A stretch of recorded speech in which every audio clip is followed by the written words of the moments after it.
ආයුබෝවන් සුබ සන්ධ්‍යාවක්.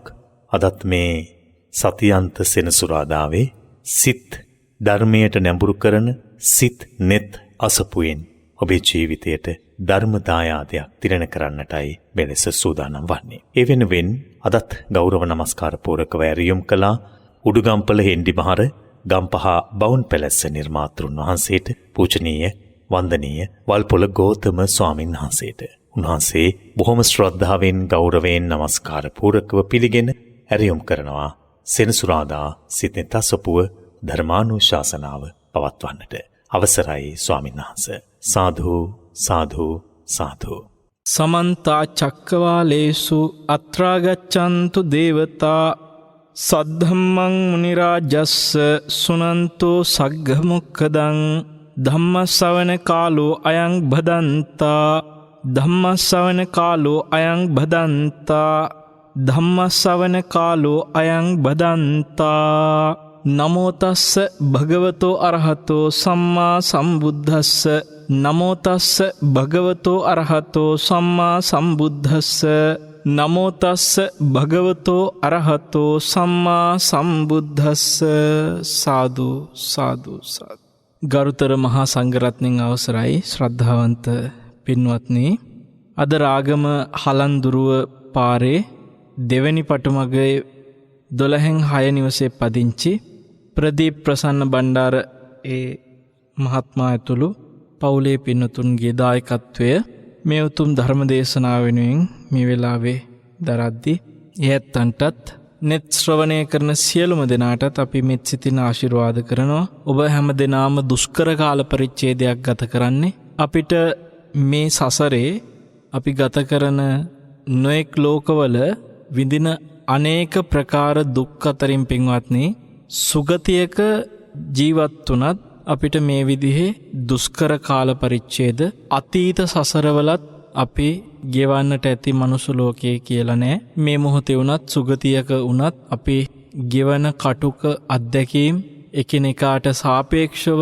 අත්විඳින්න වෙලා තියෙන විවිධ බාධක අපි විශ්වාස කරනවා ඔබට බොහොම ඉක්මනින් මේ තියෙන අර්බුදකාරී තත්ත්වයන් මගහැරෙන්නට හැම දිනාගෙම ඒක රාශී වෙලා තමන්ගේ වගකීම් යුතුයකම් ඉෂ්ට කරන්නට කාටත් කටයුතු කරන්න වාග්ය ලැබෙන්නට කියලා ආශිර්වාද කරනවා. හැම දිනාටම සුවපත් ශාන්ත අනාගතයක් මේ රට තුල උදා කරගන්න හැම දිනාටම එකමුතුවෙන් කටයුතු කරන්න වාග්ය ලැබේවා කියලා නිරෝගී සුවය දීර්ඝායුෂය හැම දිනාටම සැලසේවා. සාදු සාදු සාදු. පින්වත්නි, අපි පසුගිය සතියේ කතා කළා සිත්නිත අසපුව දේශනාවට සබිය සූත්‍රය ඇසුරින් සබිය කියන තාපසයාගේ ප්‍රශ්න ටිකකට බුදුරජාණන් වහන්සේ දුන්න වටිනා පිළිතුරු ගාථා කීපයක් ඔබට සිහිපත් කරලා දෙන්නම්. සබිය ආරම්භයේදී මේ ප්‍රශ්න ටික බුදුරජාණන් වහන්සේගෙන් අහද්දී සබියට විශාල ප්‍රීතියක් ඇති වුණා. ඒකට හේතුව බුදුරජාණන් වහන්සේ විවෘතව සබියට සිහිපත් කරා, ඔබ ගොඩක් දුර ඉඳන් ආපු නිසා ඔබේ ප්‍රශ්න ඕන එකක් අහන්න, ඔබට ඒ හැම ප්‍රශ්නයක්ම විසඳලා දෙන්න තථාගතයන් වහන්සේ සූදානම් කියලා. ලොකු සතුටක් ආවයි. හේතුව මෙයාගේ මේ තියෙන ප්‍රශ්න එකකටවත් හරියමං උත්තරයක් දුන්නෙත් නෑ. යා කලින් ඇසුරු කරපු ආගමික ශාස්ත්‍රවරු, විශේෂයෙන්ම ඔය අජිත කේස කම්බල, මක්කලි ගෝසාල, නිකණ්ඨනාත පුත්ත, සංජය බෙල්ලටි පුත්ත ආදී ඔය කියන ඒ කාලේ හිටපු වයෝවෘද්ධ ශාස්ත්‍රවරු කවුරුවත් මේ ප්‍රශ්න වලට උත්තර දුන්නෙත් නෑ. සමහර අය තරහ ගත්තා, සමහර අය මගාරිනෝ, සමහර අය හරි උත්තර නෙමෙයි වෙන ඒවා කියනෝ. මේවත් එක්ක ලොකු අප්‍රසාදයක් තිබ්බ සබියට. එයාගේ තපස් ජීවිතේ අතහැරලා, ඒ මහානකම අතහැරලා නැවත ගිහි ගෙදරට ගිහිල්ලා පාඩුවේ කාම භෝගී ජීවිතයක් ගත කරනවාද කියන අඩමානකින් අතරේ තමයි පස්සේ බුදුරජාණන් වහන්සේගෙන් කතා කරලා අහන්න ඕනේ මේ ගැන කියලා අන්තිම වතාවට වගේ නිකන් මෙයා හිතුවේ. ඒකත් හරි විශ්වාසයක් නැතුව. මොකද මෙයා ඇසුරු කරපු අර ආගමික ශාස්ත්‍රවරු බැලුවට පස්සේ හැමෝම බොහොම වයසක කට්ටිය. ඒගොල්ලෝ ඒ තපස් ජීවිතවල ඒ ආගමික නායකත්ව ගත කරන කාල පරිච්ඡේදයේ අත්දැකීම් බුදුරජාණන් වහන්සේගේ අත්දැකීම් කාලයට වඩා වැඩි. ඒ නිසා මෙයාට තිබුණා සැකයක්, වයසක ආගමික ශාස්ත්‍රවරුත් මගහැරපු උත්තර නොදුන්න මේ ප්‍රශ්න ටිකට තරුණ ශාස්ත්‍රවරයෙක් වෙන අත්දැකීමුත් අඩු ශාස්ත්‍රඥ වහන්සේ නමක් වෙන බුදුරජාණන් වහන්සේ උත්තර දෙයිද කියලා නිකන් අර හරියටම විශ්වාසයක් නැතුව සැකසහගතව තමයි සබි ඇවිල්ලා බුදුරජාණන් වහන්සේගෙන් මේ ප්‍රශ්න ටික අහන්නේ. අපි දැන් කොටසක් කතා කරා, තව ඉතුරුයි. සබි අහන ප්‍රශ්නත් ඉතුරුයි, බුදුරජාණන් වහන්සේ ලබා දෙන පිළිතුරු ගාතත් තව ඉතුරුයි කතා කරන්න. අද දවසෙත් අපි මේ පිළිබඳ කතා කරන. එතකොට දැන් ඔබට හිතෙනවා ඇති, ගිය සතියේ වැඩසටහන අහපු නැති කෙනෙක් නම් හිතෙනවා ඇති සබියට ඔච්චර මොනවද ඔය අහන්න තියෙන ප්‍රශ්න. ආගමික ශාස්ත්‍රවරු මුණ ගැහි මේ ගිහිල්ලා අහන ප්‍රශ්න ටික මොනවද? මොකද්ද ওই ප්‍රශ්න වල තියෙන වැදගත්කම? ඇත්තටම මේ ප්‍රශ්න ටික අහන්න සබිය කියන මෙයා තාපසයෙක් කියලා අපි ඔබට කිව්වා. මේ තාපසයට, මේ සබියට මේ ප්‍රශ්න ටික උගන්වන්නේ පින්වත්නි දෙවි කෙනෙක්. එතනයි මේකේ තියෙන විශේෂත්වය. හරි ලස්සන සිද්ධියක්. ඒ දෙවියා මෙයාගේ ගියාත්මික ඥාතිවරයෙක් වෙනවා. එතකොට ඒ ඥාතිත්වයේ තියෙන මේ දෙවියා දෙව්ලොවදී බුදුරජාණන් වහන්සේගේ ධර්මය ගැන හිත පහදගෙන හොඳ අවබෝධයකට පත්වෙච්ච දෙවි කෙනෙක්. එතකොට මේ අවබෝධයත් එක්ක සබියගෙන් මේ ප්‍රශ්න ටික අහන මේ ප්‍රශ්න ටික ඇත්තට මේ දෙවියා උගන්වන්නේ සබියට අරමුණක් තියලා. මොකක්ද අරමුණ? කියනවා ඒ දෙවියා සබිය මේ ප්‍රශ්න ටිකට නිවැරදිම පිළිතුරු දෙන යම් ගුරුවරයෙක් ඔබට මුණ ගැහුණොත් බය නැතුව ඒ ගුරුවරයාගේ ඇසුරේ ධර්මයේ හැසිරෙන්න. ඒ ගුරුවරයා තමයි ඔබට සුදුසුම ගුරුවරයා වෙන්නේ. එතකොට දැන් සබිය මේ ප්‍රශ්න වලට උත්තර හොය යන්නේ Tamanට සුදුසුම ගුරුවරයා තෝරගැනීමේ උවමනාවක් තියෙන නිසා. අනික මේ දෙවි කෙනෙක් ඇවිල්ලා කිව්ව දෙයක්. එතකොට සබියට එතනදී යම්කිසි වගකීමක් වගේ බරපතලක් තිබ්බා. සාමාන්‍ය මිනිස්සෙක් නෙමේ, දෙවි කෙනෙක් විසින් පෙනී සිට කියපු ගාථා ටික. ඒතර සබිය දැනන් හිටියේ නැහැ මේ දෙවි කෙනා තමන්ගේ ඥාති කෙනෙක් කතන්දරයා. නමුත් මේ දෙවි කෙනාට තිබුණ ඒ ඥාතිත්වය ඇතුලේ සබියට උදව් කරන්න උවමනාවක්. නැත්තම් සබිය තපස් ජීවිතයක පැවිද්දක් රැකගෙන ගිහිගේ අතහැරලා ඔහේ එක තැන්වල ඇවිද එක මිත්‍යා දෘෂ්ටික ශාස්ත්‍රවරු පස්සේ කාලේ නාස්ති කරන නිසා මේ දෙවියට වුණා බුදුරජාණන් වහන්සේ කෙරෙහි යොමු කරවන්න. ඒකට තමයි මේ සැලැස්ම මේ දෙවියා විසින් ක්‍රියාත්මක කරන්නේ. ඇත්තටම ඒ දෙවියා මේ දීලා තියෙන අහන්න කියන ප්‍රශ්නවල තියෙන පින්වත්නි මහ පුදුම ලස්සන පිළිතුරු බුදුරජාණන් වහන්සේගේ බුදුමුවින් ගන්න පුළුවන් විදිහේ ප්‍රශ්න ටික. බුදුරජාණන් වහන්සේ මේ පිළිතුරු වලට කොච්චර තැනක් දුන්නද කියනවනම් මේක ගිය සතියේ සෙනසුරාදා සිත්නිත අසපුවේ දේශනාව අහපු අයටත් පැහැදිලි වෙන්න ඇති. සාමාන්‍යයෙන් ගාතාවක තියෙනවනේ පේලි 4ක් සාමාන්‍ය විදියට 4කට වැඩිය තියෙන අවස්ථා තියෙනවා. එතකොට මේ පේලියෙන් පේලියට එක ප්‍රශ්නයක් අහුවම ගාථාවේ පේලි 4න් එක පේලියකින් එක ප්‍රශ්නයක්, ඊළඟ පේලියෙන් තව ප්‍රශ්නයක්, මේ වගේ පේලියකට එක ප්‍රශ්න ගානේ අහනකොට බුදුරජාණන් වහන්සේ ගාථාවේ එක පේලියකින් අහපු එක ප්‍රශ්නයකට තනි ගාථාවකින්ම පිළිතුරු දෙනවා. එතකොට සමහර වෙලාවට පේලි 4ට ගාථා ප්‍රශ්න 4ක් තිබ්බොත් ඒ ප්‍රශ්න 4ට බුදුරජාණන් වහන්සේ ගාථා 4ක්ම දේශනා කරන උත්තර විදියට. එතකොට ප්‍රශ්නෙට තියෙන එක ගාථාවේ උත්තර වලට ගාථා 4ක් තියෙනවා. එහෙම වුණා.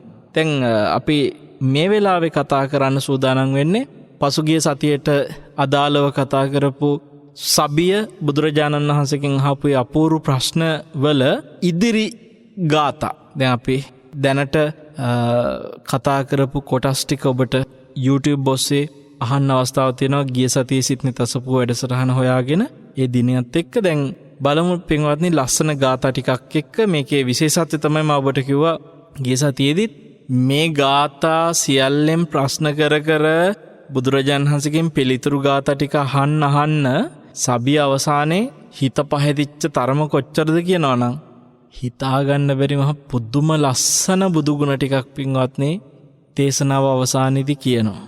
සමහර විට අපිට ඉදිරියේදී පොසොන් පොහොය දක්වා ඒ ආසන්න ටිකේ කතා කරන්න පුළුවන් ඒ ලස්සන බුදුගුණ ටික සබිය විසින් කියන මේ සුන්දර බුදුගුණ ටික. ඔබ දන්නවා සිත්නිත අසපුවේදීත් මම ගොඩක් කලාවට බුදුගුණත් කියා දෙනවා. විශේෂයෙන්ම බුදුගුණ කියා දෙන්නම තුන් යම පුරා කතා කරන අපේ සූත්‍රයක් අරගෙන රෑ එළි වෙනකන් අපි කතා කරන තථාගතාදි වන්දනා වැඩසටහන ඔස්සේ net fm නාලිකාවෙන් කරන සුන්දර වැඩසටහනක් රැයක් එළි වෙනකන් මං සහභාගී වෙච්ච ඒ තථාගතාදි වන්දනා සෑම වැඩසටහනකදීම ඔබට මතක ඇති අපි බුදුගුණ රෑ එළි වෙනකන් කියා දුන්නේ. මේ සබිය සූත්‍රෙත් ඇත්තටම මට ලෝබයි මේක තථාගතාදි වන්දනා වැඩසටහනකට කරන්න සුදුසු දේශනයක් කියන එක මට දැනුනේ මේකේ අවසාන ගාථා ටික ඇත්තටම පුදුමාකාර සුන්දර බුදුගුණ ටිකක් අහන්න පුළුවන් වටිනා සූත්‍රයක් නිසා අපි මේ සූත්‍රය තෝරගන්න එකට මේ පොසොන් ආසන්නේ මේ සූත්‍රය තෝරගන්න එකක් වෙසක් පොසොන් දෙක අතරේ තෝරගන්නේ මේකේ හේතු බැලුවොත් ඔබ දන්නවා මිහිඳු මහරහතන් වහන්සේ අපි අහලා තියෙනවා මහා හත්තිපදෝපම සූත්‍රය කියන සාරිපුත්ත මහරහතන් වහන්සේගේ දේශනාවට පෙර තියෙන චූල හත්තිපදෝපම කියන බුදුගුණ වැහෙන සුන්දර සූත්‍රය කියා දුන්නා කියලා. ඔය චූල හත්තිපදෝපම සූත්‍රයේ තියෙන බුදුරජාණන් වහන්සේ කියන්නේ කවුද කියලා අඳුන ගන්න විදිය. ඇත්තටම උන්වහන්සේව අඳුන ගන්න තියෙන පින්වත්නි උන්වහන්සේගේ ගුණ වලින්මයි. මේ සබිය මේ ප්‍රශ්න ටික කරද්දී ඒ ප්‍රශ්න වලට බුදුරජාණන් වහන්සේ දෙන පිළිතුරුත් එක්ක සබිය හඳුන ගන්නවා මේ බුදුරජාණන් වහන්සේමයි කියලා. එතකොට බුදුරජාණන් වහන්සේව හඳුනගත්ත කෙනෙකුට පින්වත්නි උන්වහන්සේව ඒ කියන්නේ නිකං හඳුනගත්ත කෙනෙක් නෙමේ ධර්මයේ ඔස්සේ හඳුනගත්තොත් බුදුරජාණන් වහන්සේ කියන්නේ කවුද කියලා ඒ කෙනාගේ හිතේ ඇතිවෙන ඒ ප්‍රසාදය අපිට පින්වත්නි ආයේ වෙනස් කරන්න බෑ සංසාරේ. ධර්මයේ ඔස්සේ ඇති කරගන්න ප්‍රසාදේ අවිච්ඡප්පසන්න පැහැදීමක්. ඒක වෙනස් වෙන්නේ නැහැ. එතකොට බුදුරජාණන් වහන්සේ ගැන මේ සබියට ඇතිවෙන්නේ ඒ වගේ පැහැදීමක්. ඒ පැහැදීම ඇතිවෙච්ච නිසාම බුදුරජාණන් වහන්සේ ගැන සබිය කියන සුන්දර ගාථා ටික අපි බලමු. අද දවසේ නෙමෙයි අදත් කතා කරන්න වෙන්නේ බුදුරජාණන් වහන්සේගෙන් ප්‍රශ්න කරන ගාථා සහ බුදුරජාණන් වහන්සේ දෙන පිළිතුරු ගාථා ඉදිරි සති කිහිපේ සතියවල ඔබට අපි මේ ලස්සන බුදුගුණ ටික කියලා දෙනවා. සබියගේ අවසානයේ පැහැදීමත් එක්ක ඇතිවෙච්ච බුදුරජාණන් වහන්සේව හඳුනාගත්තට පස්සේ කියපු ගාථා ටික මම නිකන් ඔබව නිකන් අවුස්සන්න වගේ එක ගාතාවක් මතක් කරන්නම්. මං කියවනේ උන්වහන්සේව හඳුනාගත්තා කියලා. ත්වං බුද්ධෝ ඔබ වහන්සේ නම් බුදුරජාණන් වහන්සේමයි. ත්වං සත්තා ඔබ වහන්සේ නම් මාගේ ශාස්ත්‍රුන් වහන්සේමයි. ත්වං මාරාබිබූ මුනි ඔබ වහන්සේ නම් මරු පරදවා දිනූ මුනිදුන් වහන්සේමයි. ඔය වගේ බුදුරජාණන් වහන්සේව හඳුනගෙන ඔබ වහන්සේ මේ වගේ ඔබ වහන්සේ මේ වගේ ඔබ වහන්සේ මේ වගේ කියලා බුදුරජාණන් වහන්සේ ගැන කියන මහ සුන්දර ගාථා ටිකක් පින්වත්නි මේ සබිය සූත්‍රයේ ඇස්වලට කඳුළු වෙන මේ තරම් සුන්දර බුදුගුණ වෙන ආගමක හිටපු කෙනෙකුට එක පාට එක ෂණයක මේ එක දේශනයක් අහනකොට එච්චර ගැළපිලා එනවා කියන්නේ එක මහා ආශ්චර්යයි. ඒ තමයි බුදුරජාණන් වහන්සේගේ සමීපේ උන්වහන්සේගෙන් දහම් පදයක් අහපු කෙනෙකුගේ හිතේ ඇතිවෙච්ච ඒ සුන්දර චිත්ත ප්‍රසාදේ. හොඳයි පින්වත්නි කල් තියෙනවා. අපි ඔබට පින තිබ්බොත් අපිට පණ තිබ්බොත් අපි ඉදිරි සතිවල ඒ දේශනා සාකච්ඡා කරමු. ඒ බුදු ගුණ ටික කතා කරමු. දැන් අද අපේ සූදානම් වෙන්නේ අදට නියමිත සබිය අහන ඊළඟ ප්‍රශ්නය මොකක්ද කියලා බලන්න. කං කෙත්ත ජිනං වදන්ති බුද්ධා කුසලං කේන කතංච පණ්ඩිතෝති මුනි නාම කතං පෞච්චති පුට්ටෝ මේ භගවා ව්‍යාකරෝහි. අපි මේ ගාථාවේ තේරුම ඔබට මෙහෙම කියන්නම්. කවුරු ගැන පවසද්ද බුදුවරු කෙතදිනු කෙනා වශයෙන්. ඒ කියන්නේ බුදුරජාණන් වහන්සේලා කෙතක් දිනපු කෙනෙක් කියලා කියන්නේ කාට? කෙතක් දිනපු කෙනා. කෙත කියන්නේ කුඹුරට. කුඹුර ජයගත්ත කෙනා දිනපු කෙනා කියන්නේ කාටද බුදුවරු? ඒක පළවෙනි ප්‍රශ්නේ. මං කිව්වේ මේ එක වාක්‍යයකට බුදුරජාණන් වහන්සේ තනි ගාථාවකින් උත්තර දෙනවා. එතකොට කුඹුරක් දිනපු කෙනා මේ කෙත දිනපු කෙනා කියන්නේ කාටද කියලා බුදුරජාණන් වහන්සේ කියන විදිය තනි ගාථාවකින් අපිට දැන් ඉස්සරහට බලාපොරොත්තු වෙන්න පුළුවන්. ඊළඟට අහනවා කුසලං කේන කතංච පණ්ඩිතෝති. කුමන කාරණාවකින් යුක්ත කෙනාටද කුසල කියලා කියන්නේ? ඊට පස්සේ කියනවා කෙලෙසින්ද කෙනෙකුට කියන්නේ දැනමුතු කෙනා කියලා. එතකොට මේ අර කතංච පණ්ඩිතෝති පණ්ඩිතයා එහෙම නැත්නම් දැනමුතු කෙනා කාටද එහෙම පණ්ඩිතයා කියලා කියන්න සුදුසු? දැන් මේ කාලෙත් ඔය එක එක්කෙනාට පණ්ඩිතයා කියනෝනේ සමහරවිට ටිකක් අනවශ්‍ය විදියට කරදරකාරී විදියට නිකන් ඕනවට වඩා කියවන තමන් ගැන කියවන නිකන් දන්නවා කියලා පෙන්වන්න හදන අයටත් කියනවනේ එන්න පණ්ඩිතයා කියලා. බක පණ්ඩිතයා එන්න පණ්ඩිතයා. ඔයගේ එතකොට මේ ඇත්තටම පණ්ඩිතයා කියලා කියන්නේ කාටද කියලා තමයි කතංච පණ්ඩිතෝ. මුනි නාමං කතං පෞච්චති.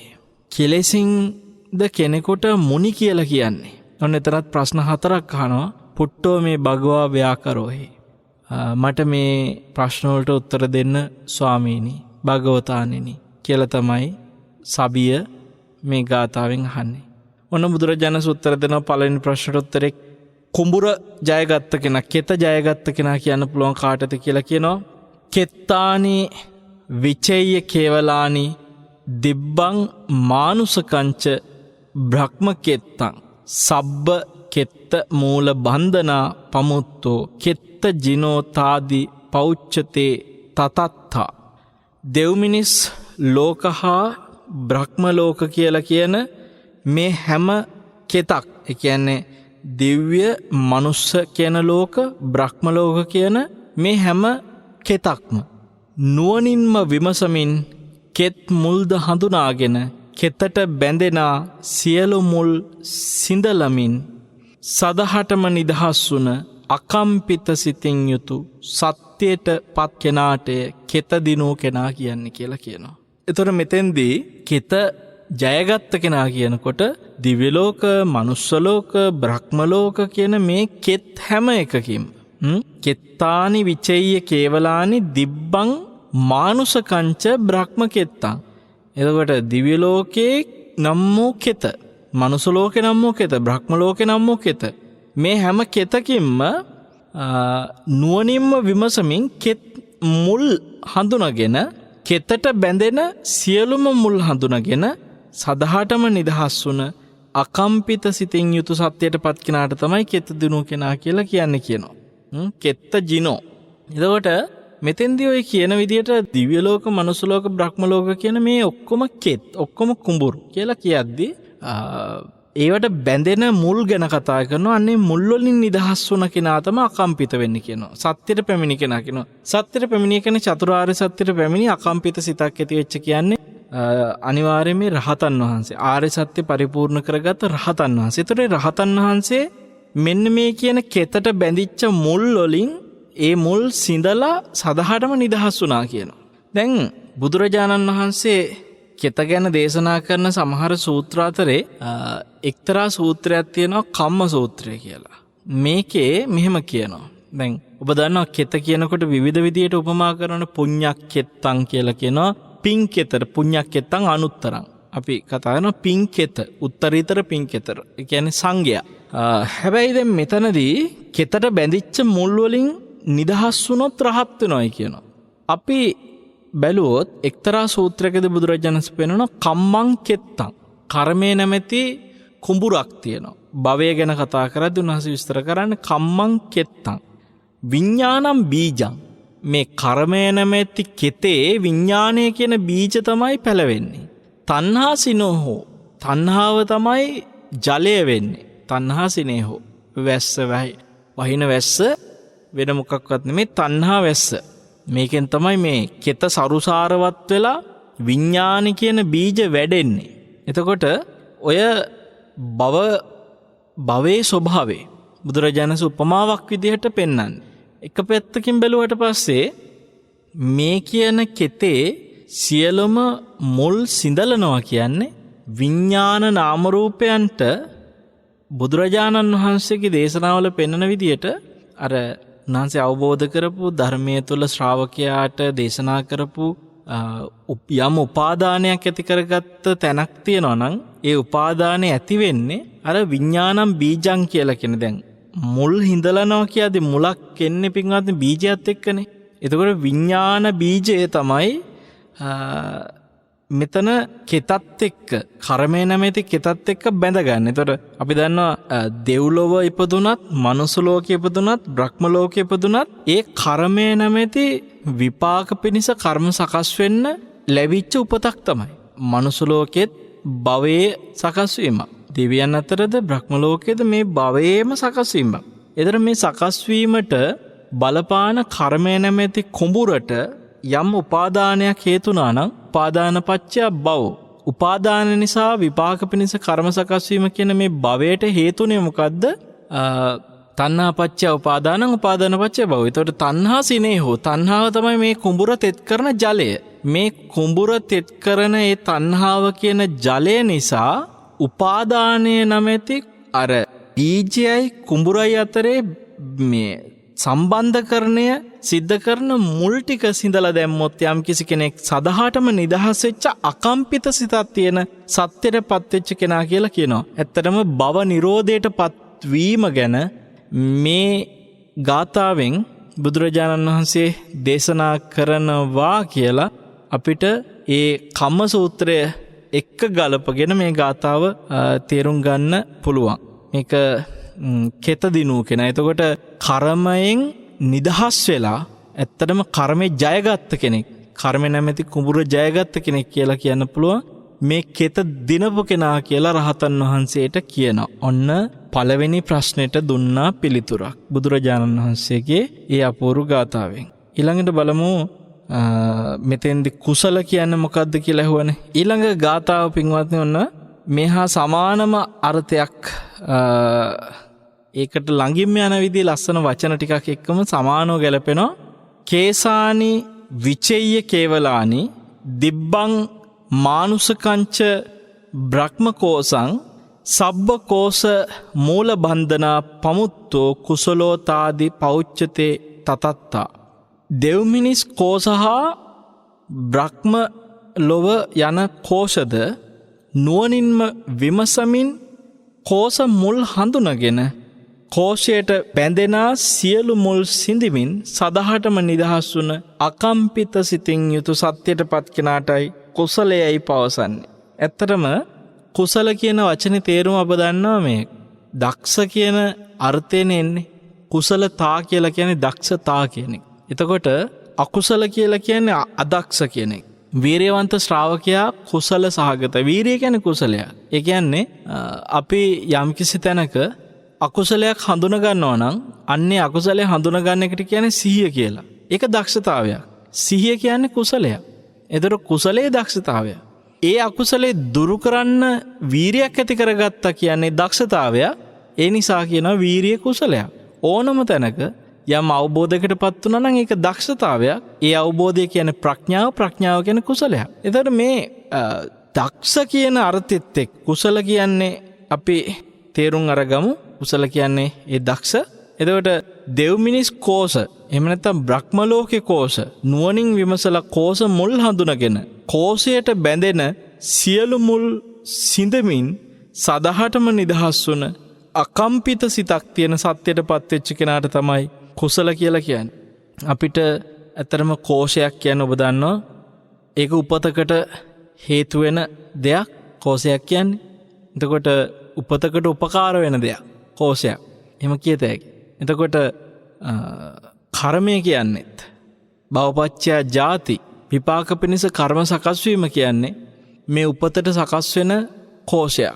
එතකොට යම්කිසි මේ දෙව් මිනිස් කෝෂ, බ්‍රහ්මලෝක කෝෂ, දෙවියන් අතර, මිනිසුන් අතර, බ්‍රහ්මයන් අතර ඉපදීමට හේතු වෙන යම් කෝෂයක් තියෙනවා නම්, ඉපදීමට පැවැත්මට උපකාරී වෙන යමක් ඇත්නම් ඒ සියල්ලේම මුල් සිඳගෙන සියලු මුල්වලට බැඳෙන, ඒ කෝෂයට බැඳෙන සියලුම මුල් සදහටම සිඳලා නිදහස් වෙච්ච කෙනාට, අකම්පිත සිතක් තියෙන සත්‍යයට පැමිණි කෙනාට, ඒ කියන්නේ රහතන් වහන්සේට ඇත්තටම කුසල කියලා කියනවා. මොකද රහතන් වහන්සේගේ කුසල කියන දක්ෂතාවය කියන එක කොච්චරද කියනවනම් උන්වහන්සේ මිනිස්යන් අතර, දෙවියන් අතර, බ්‍රහ්මයන් අතර කොතනක හෝ නැවතත් උපතකට හේතු වෙන කෝෂයක් තිබ්බනම් ඒ කෝෂයෙන් සදහටම නිදහස් වෙච්ච උත්තමෙක්. අන්නේ සදහටම නිදහස් වීම නිසා උන්වහන්සේට දක්ෂ කියලා කියන්න පුළුවන්. ඒ නිසා කුසල කියලා කියන්න පුළුවන්. හොඳයි අපි බලමු ඊළඟ ප්‍රශ්නේ.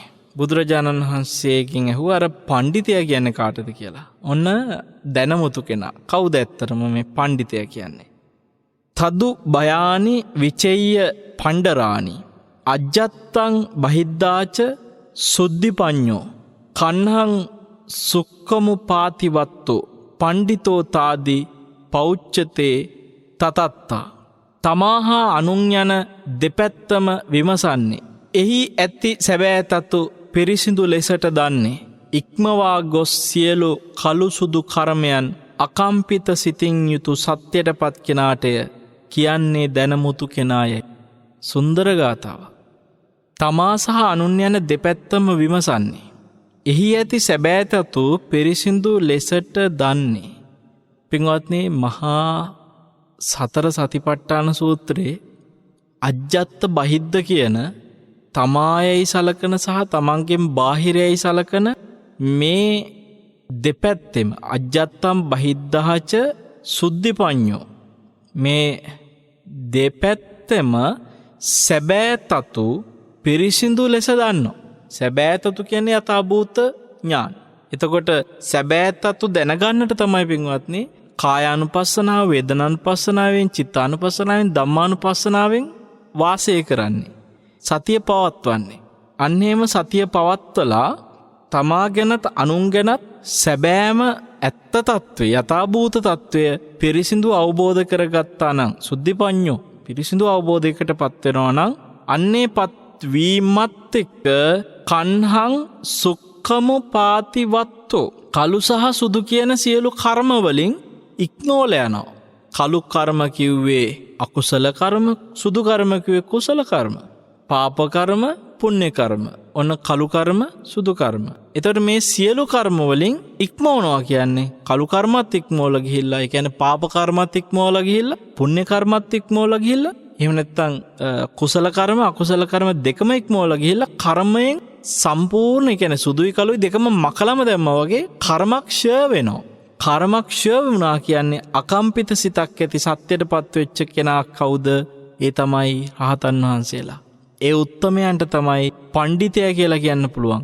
දැනමුතු කෙනා කියලා කියන්න පුළුවන්. ලස්සන ගාථා පින්වත්නි, මේක ගාථාවක් කරන් වෙනම දේශනාවක් කරන්න තරම් මහා වටින ගාථා. අපි කෙටියෙන් ඔබට මේ තේරුම කියාගෙන යන්නේ. බලමු ඊළඟට බුදුරජාණන් වහන්සේ ලබා දෙන පිළිතුර.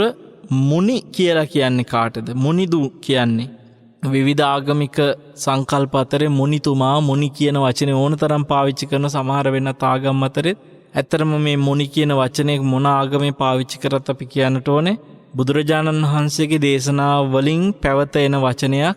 අතීතයේ ඉඳලා ඒ වචනය පසු කාලීන ආගම්වල අද වෙනකොට විශේෂයෙන්ම ලංකාවේ මේ මුනි කියන වචනේ පාවිච්චි කරනවා. ඇත්තරම කෙනෙකුට මුනිදු, මුනිදුන් කියලා මුනි කියන වචනේ පාවිච්චි කරන්න මොන වගේ ලක්ෂණ ඒ කෙනා තුළ තියෙන්න ඕනේද? අපි බලමු.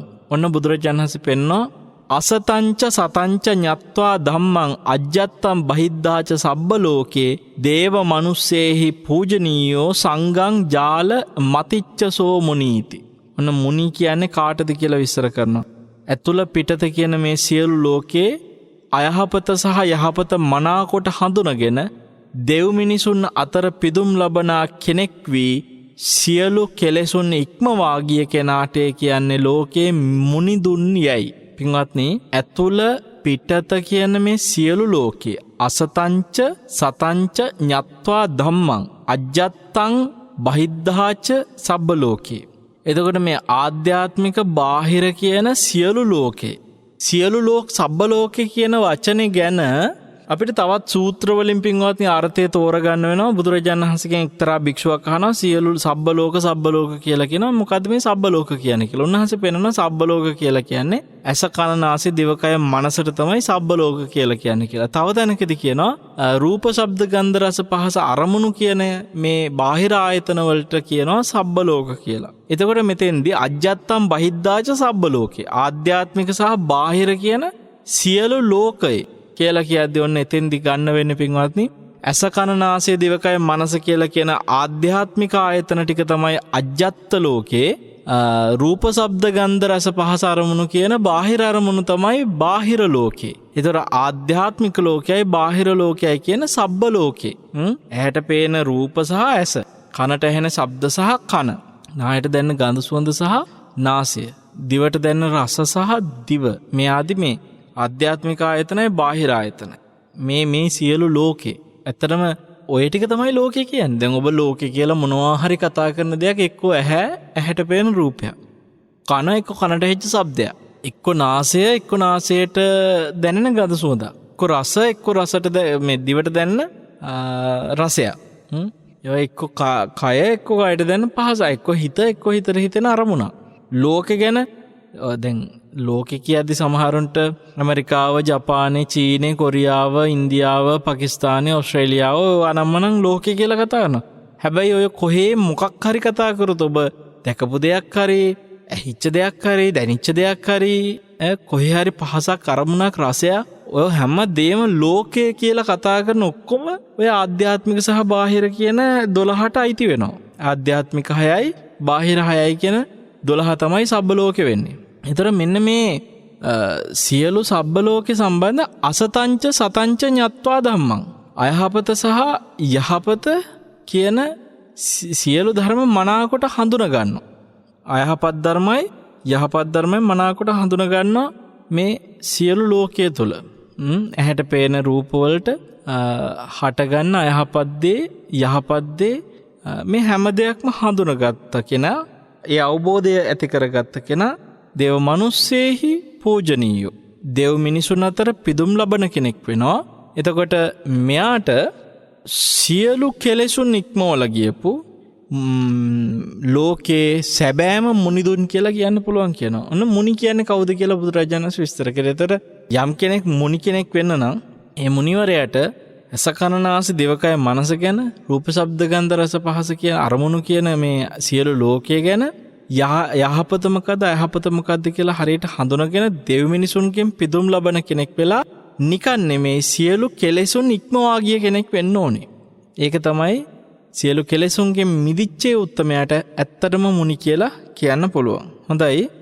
සබිය ඊළඟට දැන් සබියගේ අපි අද දවසේ කතා කරපු ඒ ගාථාවට බුදුරජාණන් වහන්සේ ලබා දුන්න පිළිතුරු ගාථා 4ම දැන් ওই විදිහට අවසන් වෙනවා. සබිය ඊළඟට ආයෙත් ඒ විදිහටම. දැන් ඔබට මතකද ගිය සතියේ අපි වගේ ප්‍රශ්න කරන ගාථා දෙකක් කතා කරලා ඒ ගාථා දෙකට දෙන උත්තර 4 ගානේ උත්තර 8ක්. 4 ඒවා දෙකක්. ඒතර 8යි බුදුරජාණන් වහන්සේගේ පිළිතුරු ගාථා 8යි, සබියගේ ප්‍රශ්න ගාථා 2යි, ඔක්කොම ගාථා 10ක් කතා කරා.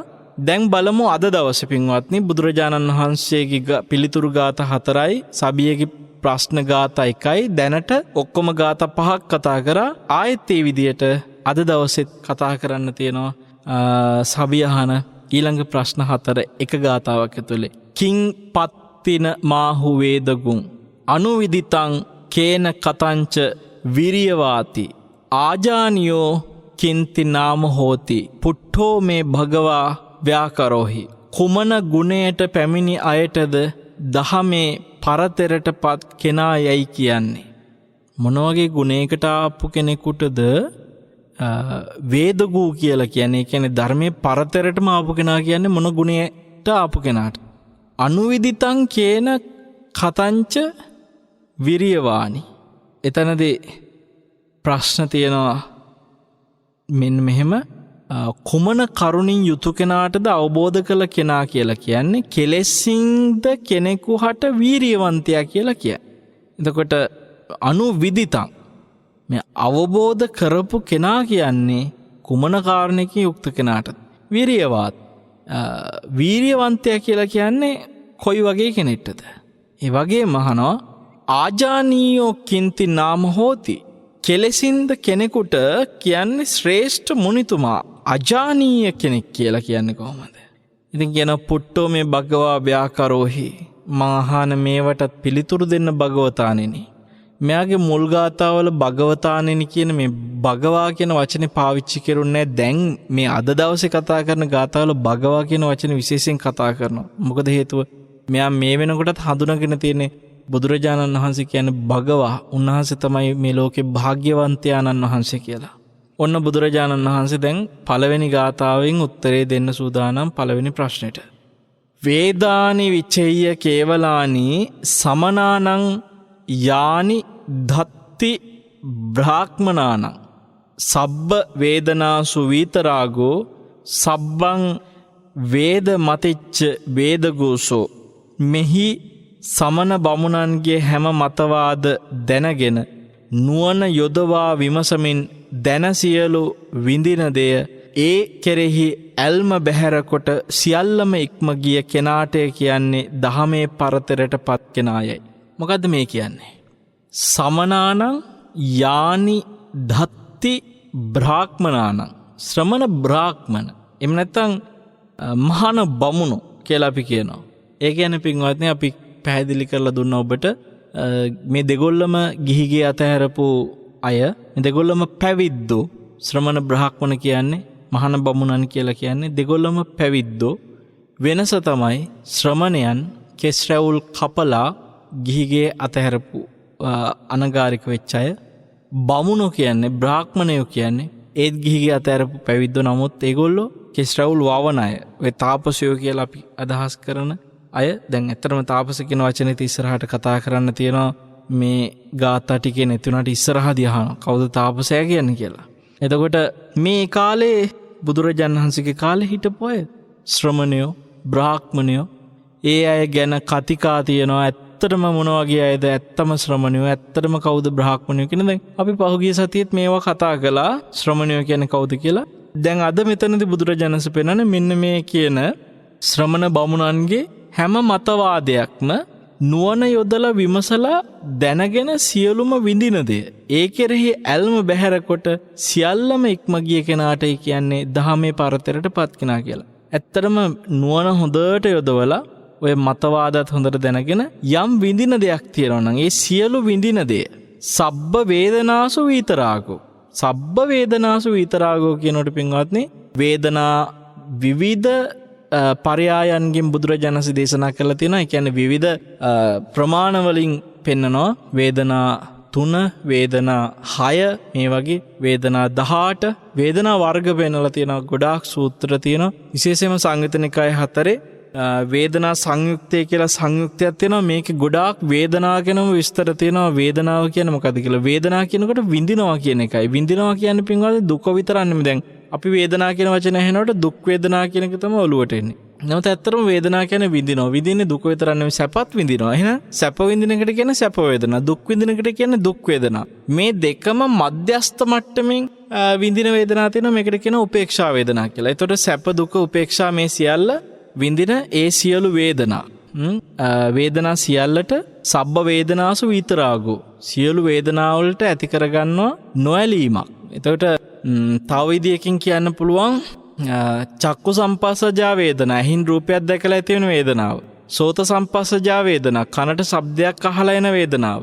ගාන සම්පස්සජා වේදනා නහයට ගඳ සුවඳක් දැනිලා එන වේදනාව. ජීවහා සම්පස්සජා වේදනා දිවට රසයක් දැනනකොට එන වේදනාව.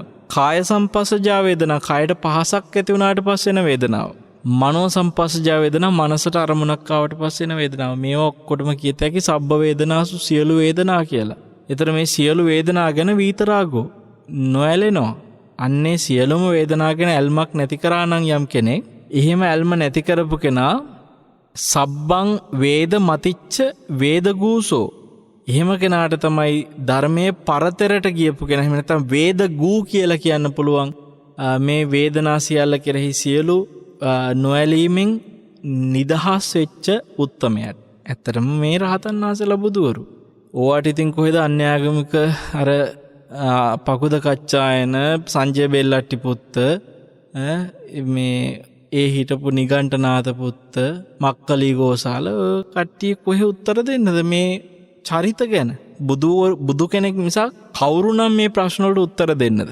ඒක තමයි අපිට මේ ගාථා හෙනකොට හිතෙන්නේ. උන්වහන්සේ සුන්දර විදිහට මේ ගාථා පදවලින් මෙහෙම ගලපලා පෙන්නකොට අනේ ඇත්තටම කොච්චර සතුටක් ඇති වෙන්නේ නැද්ද සබියට.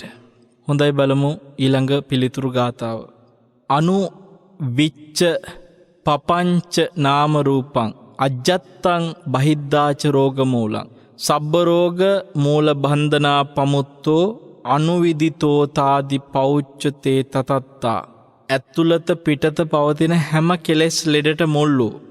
භවය සකසන නාමරූපය විමසමින් නුවණ යොදවා හැම කෙලෙස් ලෙඩට මුල්ලු සියලු බන්ධනයන්ගෙන් මිදී අකම්පිත සිතින් යුතු වී සත්‍යයට පත් වූ කෙනාටයි කියන්නේ සත්‍ය අවබෝධ කරපු කෙනා කියලා.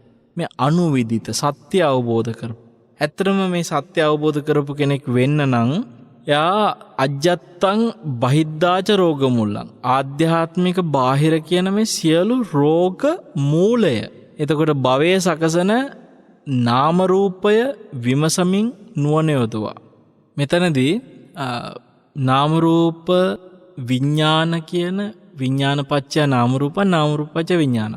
ඇත්තටම මෙතන මේ ආධ්‍යාත්මික බාහිර සියලු රෝගයන්ගේ රෝග මූලයක් තියෙනවා. අවසානයේ ගිහිලා බැලුවට පස්සේ නාමරූපයට විඤ්ඤාණයට මේ සියලු දෙනාටම මූල වෙලා තියෙන රෝගෙ මොකද්ද? අවිද්‍යාව. මෙන්න මේ අවිද්‍යාව කියන රෝග මූලය සබ්බ රෝග මූල බන්ධනා පමුත්තෝ. එතකොට මේ හැම කෙලෙස් ලෙඩටම මුල් වෙච්ච ඒ සියලු බන්ධනයන්ගෙන් මිදුණා. දැන් අවිද්‍යාවයි තණ්හාවයි කියන දෙන්න තමයි බැඳිලා ගැට ගැහිලා වැහිලා මේ රෝග මූල වෙලා තියෙන්නේ. ඉතින් මේ සියල්ලෙන්ම නිදහස් වුණා නම් යම් කිසි කෙනෙක් අකම්පිත සිතකටපත් වෙලා ඒ විදියට නිදහස් වෙලා සත්‍යයටපත් වෙච්ච කෙනාට කියත හැකි අවබෝධ කරපු කෙනා කියලා. ඊළඟට කියනවා විරතෝ ඉද සබ්බ පාපකේහි නිරය දුක්ඛ මතිච්ච විරියවා සෝ විරියවා පධානවා ධීරෝ තාදි පෞච්චතේ තතත්. මෙහි හැම පවින් වෙන්වී නිරාදුක් ඉක්ම ගිය නිතර වීරිය වඩන දෙවිපුදා නිති වඩන වීරිය ලෝදහමින්ද නොසැලෙන සත්‍යයට පත් වූ නුවණ ඇති කෙනාට කියයි විරියවන්තයා යයි. ලස්සනයි ගාතාව.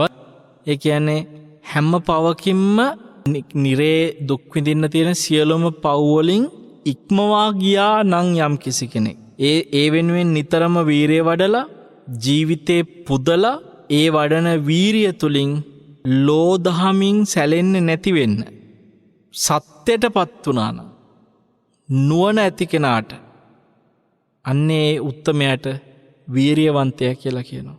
එතකොට නිකම් වීරියවන්තයෙක් නෙමෙයි නිරේ දුක් සියල්ල ඉක්මෝලා ගිහිල්ලා හැම පාපයකින්ම මිදිලා එයා ඒ නොසැලෙන සත්‍යයටපත් වෙන තැනට වීරිය වඩනවා. ඒ උත්තමයා තමයි ඇත්තටම ධීරෝ කියලා කියන්නේ. ධීර කියන්නේ මහ ප්‍රාණ දහන්න. ධීර මහ ප්‍රාණ දී. එතකොට ධීරෝ කියන්නේ ඇත්තටම සැබෑම වීරියවන්තයා.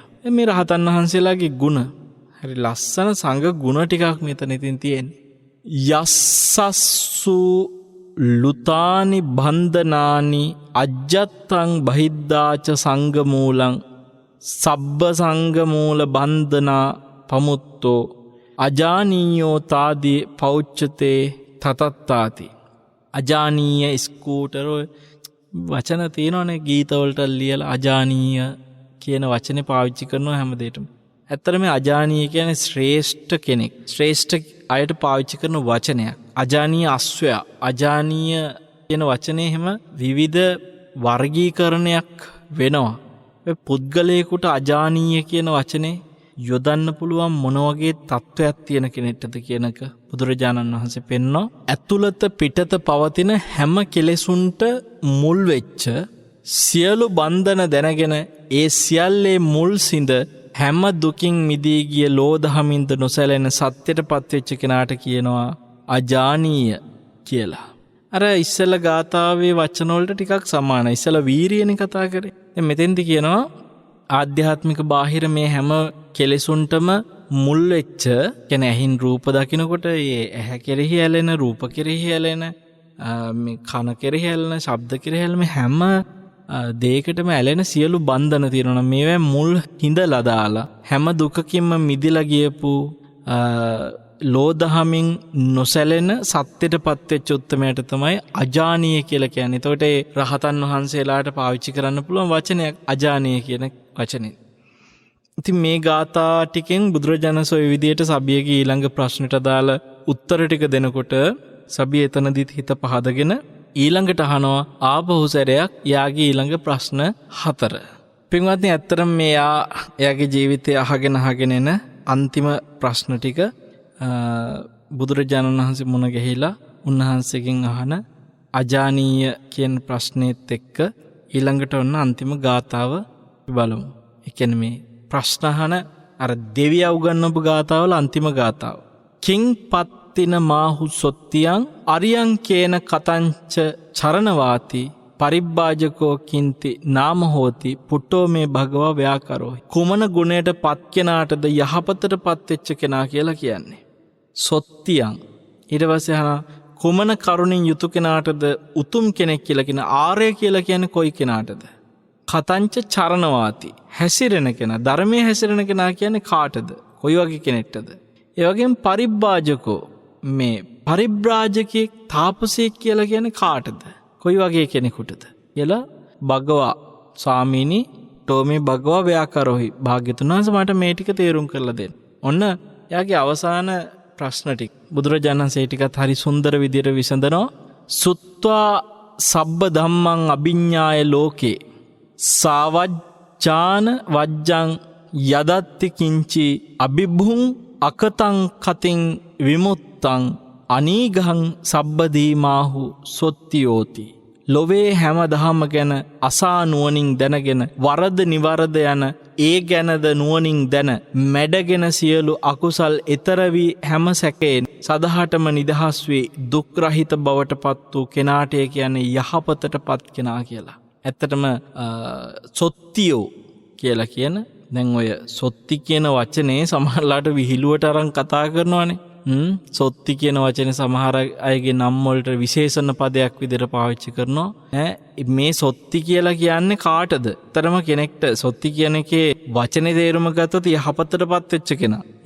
දැන් සොත්ති කියලා කාගේ හරි නමකට දාලා කිව්වොත් අපි හිතමු අපි ඔය ප්‍රසිද්ධිය කතා කරන නම් මෙතන පාවිච්චි කරන එක හරිනේ අපි වරුණට දාලාමුකෝ සොත්ති වරුණ කියලා කියනවා. ඒ කියන්නේ යහපතටපත් වෙච්ච වරුණ කියන එක තමයි කියන හොඳ මිනිසෙක් වෙච්ච වරුණ කියලා කියන්න පුළුවන්. සොත්ති.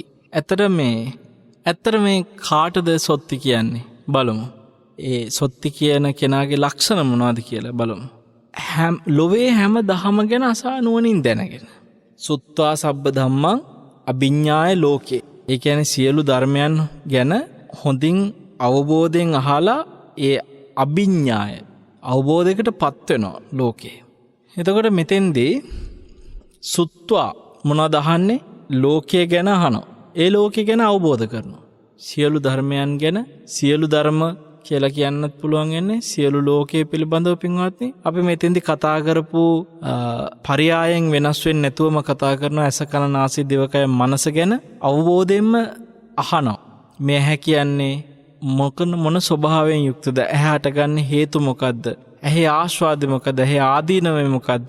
ඇහි නිස්සරණය මොකද්ද? ඇහි සමුදය මොකද්ද? ඇහි නිරෝධය මොකද්ද? හොඳින් අහලා තියෙනවා. ඇහැ කන නාසය දිවකය මනස කියන සියලු ධර්මයන් ගැන බුදුරජාණන් වහන්සේගේ දේශනාව ඔස්සේ හොඳින් අහලා අභිඤ්ඤාය අවබෝධ කරගත්තද යම් කිසි කෙනෙක් සාවජ්ජාන වජ්ජං කියන්නේ සාවජ්ජ අනවජ්ජ කියන මේ සියල්ල යදත්ති කිංචි වැරදි නිවැරදි කියන මේ හැම දෙයක් ගැනම නුවණින් දැනගෙන අභිබුං අකතං කතින් විමුත්තං මේ ඔක්කොගෙම මැඩගෙන සියලු අකුසල් මැඩලා ඊතර වෙනවා සියලු සැකයන්ගෙන් ඊතර වෙලා සදාටම නිදහස් වෙලා දුක් රහිත බවට පත් වුණා නම් ඒ කෙනාට තමයි නිකන් මේ සොත්ති කියලා කියන්න පුළුවන්. ඊළඟට බලමු ආර්ය කියන්නේ කාටද කියලා ඇහුවා. ජෙත්වා ආසවානි ආලයානි විද්වාසෝ න උපේති ගබ්බසෙය්‍යං සංඤං ත්‍රිවිධං පනුජ්ජං පංකං කප්පං නේති තමාහු අරියෝති. හිතේ මුල් බැසගෙන ඇති සියලු ආසා දුරුකොට නුවණද උපදවාගෙන මෞකුසක සැතපෙන්නට නොයන නිත්‍ය සුඛ ආත්මය යන සංඥාවෙන්ම ඇතිවන කෙලෙස් මඩ බැහැර කළ සසරේ නොම පැටලෙන කෙනාට තමයි ආර්ය කියලා කියන්න පුළුවන්. නුවණින් නුවණතුන් හඳුන්වන්නේ මේ ආර්ය කියලා අන්න ඒ වගේ කෙනෙක්ටයි කියලා බුදුරජාණන් වහන්සේ පෙන්වනවා. ඒතර මොකක්ද ඒ කිව්ව ලක්ෂණ ටික? හිතේ මුල් බැසගෙන නැති සියලු ආසා දුරු කොට ආශ්‍රව ධර්ම සියල්ලම දුරු කරගන්නවා. කාමාශ්‍රව, භවආශ්‍රව, අවිජ්ජාශ්‍රව ආදී මේ සියලු හැම ආශ්‍රවයක්ම දුරු කරගත්ත කෙනෙක් ඉන්නවනම් නුවණ උපදවගෙන මෞකුසක සැතපෙන්නට නොයන න උපේති ගබ්බසෙය්‍යං ආපහු මෞකුසකට එන්නේ නැති කෙනෙක්. එහෙම කෙනා සංඥං ත්‍රිවිධං පනුජ්ජ පංකං නিত্য සුඛ ආත්ම කියන මේ සියලු සංඥාවෙන් ඇතිවෙන ඒ කෙලෙස් මඩ තියෙනවා නම් ඒ හැම එකක්ම සසරේ පැටලෙන්නේ නැත්තම් ඒ හැම දෙයකින්ම අන්න එහෙම කෙනාට කියනවා පින්වත්නි කොහොම කෙනා කියලාද? ආර්ය කියලා. ඔන්න බුදුරජාණන් ශ්‍රීලංග ප්‍රශ්නෙට උත්තර දෙනවා. කාටද? චරණ ධර්මයේ හැසිරෙන කෙනා කියන්නේ කවුද? යෝයිද චරණේසු පත්තිපත්තෝ කුසලෝ සබ්බදා ආජානි ධම්මං සබ්බත්ත නසජ්ජති විමුත්තෝ පටිගා යස්ස නසන්ති චරණවාසෝ. සදහම් පිළිවෙත් තුළ මනාකොට හැසිරෙමින් දක්ෂ වී හැම කල්හිම අවබෝධ කොට ඒ දහම් නොබැදෙමින් කිසි තැනක සදහටම නිදහස් වී ගිය කෙනා තුළ නොමැති විට කිසි තැනක කිසි ගැටුමක් ඔහු ගැන කියන්නේ දහමේ හැසිරෙන කෙනා වශයෙන්. සදහම් පිළිවෙත් තුළ මනාකොට හැසිරෙමින් මේ ආර්ය මාර්ගය තුළ යා මනවින් හැසිරෙනවා. දක්ෂ වී හැම කල්හි අවබෝධ කොට ඒ දහම් හැම ධර්මයක් ගැනම හොඳ අවබෝධයකට කුසලෝ දක්ෂයි. නොබැදෙමින් කිසි තැනක සදහටම නිදහස් වී ගිය. සබ්බත්තන සජ්ජි විමුත්තෝ. කිසි දෙයක බැඳෙන්නේ නැහැ, හැම දෙයකින්ම නිදහස් වෙනවා. අන්න එහෙම නිදහස් වෙන කෙනාට කියනවා කිසිම තැනක කිසිම විදියකින් ගැටුමක් නැහැ. ඒ කෙනාට පැහැදිලිව චරණ කියලා ධර්මයේ හැසිරෙන කෙනා කියලා කියන්න පුළුවන් කියනවා. ඊළඟට ඔන්න තාපසයා කියන්නේ කවුද කියලා, එහෙම නැත්නම් පරිබ්‍රාජකයා කියන්නේ කවුද කියලා අන්තිම ප්‍රශ්නට උත්තර දෙනවා. දුක්ඛ වේපක්ඛං යදද්දි කම්මං උද්ධමදෝ තිරියං චාපි මජ්ජේ පරිබ්බාජයිත්වා පරිඤ්ඤචාරේ මායං මානම තෝපි ලෝභකෝධං පරියත්ත මඛාසි නාම රූපං තං පරිබ්බාජක මාහු පත්තිපත්තන් ටිකක් දිග ගාතාවක් නේද? ඒ අන්තිම ගාතාවනේ. ලස්සන ගාතාවක්. එතන තාපසයා කියන්නේ කාටද කියලා කියනවා. බුදුරජාණන් වහන්සේගේ පිළිතුරු ගාතාවල උන්වහන්සේගේ ගාතාවක් මේ බුදුමුවින් වදාළ උඩ යට සරස් අත ඒ අතර හෝ විඳවන දුක් විපාකයේ දෙන යම්කිසි කර්මයක් ඇතනම් ඒ හැම කර්ම බැහැර කොට නුවණින් යුතුව හැසිරෙන මායා මානහුල් ලෝභයේද ක්‍රෝධයේද හා මේ නාම රූපයේද සියල්ල සදහට අවසන් කළ නිවන වෙත පත් කෙනාට තමයි තාපසයා කියන්නේ කියලා. ඒ කියන්නේ හැම ලෝකෙම අපි කර්මයෙන්ම තමයි කතා පටන් ගත්තේ. කෙත කියන්නේ කම්මං කෙත්තං කර්ම කෙත කියලා. මෙන්න මේ සියලු කර්ම දුක්ඛ වේපක්ඛං යදත්ති කම්මං සියලු දුක් දුම්නස කියන්නේ එක එක ලෝකවල උඩ යට හරහට එහෙට මෙහෙට කොහේ හරි කතා කරන යම්තාක් ලෝක තියෙනවා නම් අපි මෛත්‍රී භාවනාවේදී කතා කරන්නේ උඩ ලෝක යට ලෝක මේ දස දිසාවේ යම්තාක් උපතකට හේතු වෙන මොනවා හරි දුකකට බලපාන හැම කර්මයකින්ම නිදහස් වෙලා ඒ වගේම පින්වත්නි මාන මායා හුල් ලෝභ ක්‍රෝධ නාම රූප මේ හැම දෙයක්ම සදහටම අවසන් කරපු උත්තමෙක් ඉන්නවනම් ඒ කෙනාට තමයි ඇත්තරම පරිබ්‍රාජකෙක් කියන්න පුළුවන් කියන ඒ කෙනාට තමයි ඇත්තරම තාපසයෙක් කියන්න පුළුවන් කියලා කියනවා. ඉතින් ඔන්න අදින් අපි අවසන් කරා අර දෙවියා උගන්වපු ප්‍රශ්න ටික සබිය ඇවිල්ලා බුදුරජාණන් වහන්සේගෙන් අහද්දී බුදුරජාණන් වහන්සේ ඒවට දුන්න ලස්සන පිළිතුරු ටික මේ ටික අහලා ඉවරනාට පස්සේ සබිය කියනවා ස්වාමීනි භාග්‍යතුන් වහන්සේ ඔබ වහන්සේගේ මේ සියලු දේශනා ඊටාම සතුටින් අනුමෝදන් වෙනවා. ඊටාම සතුටින් සොම්නසින් ඔබ වහන්සේට මම নমස්කාර කරනවා කියලා උතුරු සළුව ඒකාංශ කරගෙන පොරවගෙන බුදුරජාණන් වහන්සේ ළඟ ඊටාම ලස්සනට සුන්දර විදියට බුදු ගුණ කියන්න පටන් ගන්නවා. දැන් එතනින් එහාට වැඳගෙන අන්න ඒ බුදු ගුණ ගාථා ටික අපි බලමු පින්වත්නි. ලබන සතියේ කතා කරමු. ඒ කියන්නේ ඇත්තටම සුන්දර ගාථා ටිකක්. ලබන සතියේ තමයි මේ සුන්දරම ගාථා ටික අපිට කතා කරන්න ඉඩ තියෙන්නේ. මෙතෙක් මේ දේශනාවේ මූලික වෙච්ච ගාථා ටික කියන්නේ සබිය එක එක ශාස්ත්‍රූරු ළඟට ගිහිල්ලා හොය ආපු ඇත්තටම මේ ගාථා ටිකට දෙන්න පුළුවන් හරිම උත්තරේ සාධාරණම වටිනම අවබෝධයක් ඇතිම උත්තර ටික අවබෝධයෙන්ම කවුද දේශනා කරන්න කියලා හොය ඇවිල්ලා සබියට ඇත්තටම Tamanට පුහුණු වෙන්න සුදුසුම ගුරුවරයා හොයාගත්ත සුන්දර මොහොත. ඒ මොහොතේ Taman හිතේ ආපු ප්‍රීතිය සොම්නස බුදුරජාණන් වහන්සේ කියන්නේ කවුද කියලා හඳුනාගෙන උන්වහන්සේ කියන්නේ කවුද කියලා ලස්සනට වචනවලට සුන්දර විදිහට පෙරලපු බුදුගුණ ගාථා රාශියක් අපිට ලබන සතියේ තියෙනවා කතා කරන්න. පින්වත්නි හොඳයි ඔබ හැම දිනාටම ආශිර්වාද කරනවා. අද මේ සබිය සූත්‍රයේ දෙවැනි කොටස අපි ගිය සතියේ කතා කළා. පළවෙනි කොටස අපිට ලබන සතියේ අවසන් කරන්නට පුළුවන් වෙයි සොඳුරු බුදුගුණ සමග සබිය සූත්‍රයේ තුන්වෙනි කොටස. හොඳයි අද මේ සබිය සූත්‍රයේ දෙවැනි කොටස සාකච්ඡා කරද්දී අපි මේ දේශනාවේදී ඊටාම ගෞරවයෙන් දායකත්වයෙන් එකතු වෙලා තියෙනවා රාගම හාලන්දුරුව පාරේ දෙවන පටුමග අංක 12න් 6 නිවසේ පදිංචි ප්‍රදීප් ප්‍රසන්න බණ්ඩාර පුතණුවන් ඇතුළු ඒ දූ දරුවන් විසින් ප්‍රධාන අරමුණ වෙන්නේ රාගම හලන්දුරුව පාරේ දෙවන පටුමග අංක 6න් 12 නිවසේ පදිංචිව සිට 2017 මැයි මාස 28 වෙනිදා මිය පරලොව ගියපු ඒ කියන්නේ මීට වසර 5කට පෙර මිය පරලොව ගියපු කුලතුංග මුදියන්සේලාගේ සෝමාවතී මැණිකේ ආදරණීය අම්මට පින් අනුමෝදන් කරන්න තමයි මූලිකම අරමුණ. එතකොට ඒ අම්මා සෝමාවතී මැණිකේ ආදරණීය මෞතුමිය කුලතුංග මුදියන්සේලාගේ සෝමාවතී මැණිකේ පින්වත් අම්මට වගේම එච්.ඒ. පියසේන බණ්ඩාර පියතුමන්ට එච්.ඒ. සම්පත් බණ්ඩාර කියන වැඩිමල් සොහොයුරාට එවැගේම මේ සියලුම මේගේ සංසාරගත මියගේ ඥාතීන් අනුමෝදන් කරගන්න කියලා මේ පින් අපි මේ වෙලාවේ ප්‍රාර්ථනා කරනවා. විශේෂයෙන්ම සෝමාවතී මැණිකේ අම්මට සහ පියසේන බණ්ඩාර සම්පත් බණ්ඩාර කියන මේ පියතුමා ඒ සොහොයුරා සහ තවත් ශේෂ ඥාතීන් ඉන්නවා නම් ඒ ඇත්තන්ගේ සියලු මීගේ ඥාතීන්ටත් සිහිපත් කරමු මේ පින. ඔබ හැම දෙනාගේමත් සංසාරගත සියලු මීගේ ඥාතියොත් මේ පින් බලෙන් පරලොව සැනසෙත්වා සුවපත් වෙත්වා කියලා අපි ආශිර්වාද කරනවා. දෙවියොත් සතුටින් මේ පින් බලෙන් දෙව්ලොව සැනසෙත්වා සුවපත් වෙත්වා. ඒ වගේම සුජීවත්ව සිටින පවුලේ සියලු දෙනාට චිරජීවනයේ ප්‍රාර්ථනා කරගෙන තියෙනවා. ඉතින් බොහොම ගෞරවයෙන් මේ ධර්මදේශනාවට දායකත්වයට එකතු වෙන්නේ ප්‍රදීප් ප්‍රසන්න බණ්ඩාර මහත්මයා සහ ඒ පවුලේ අනිකුත් දූ දරුවෝ විසින් ඒ පවුල හැමදෙනාම විශේෂයෙන්ම සෝමාවතී මැණිකේ ආදරණීය අම්මාගේ පියසේන බණ්ඩාර පියතුමන්ගේ අය ආදරණීය දරුවන් විසින් මේ දායකත්වයෙන් එකතු වෙන්නේ. අම්මටත් පින් දුන්න, තාත්තටත් පින් දුන්න,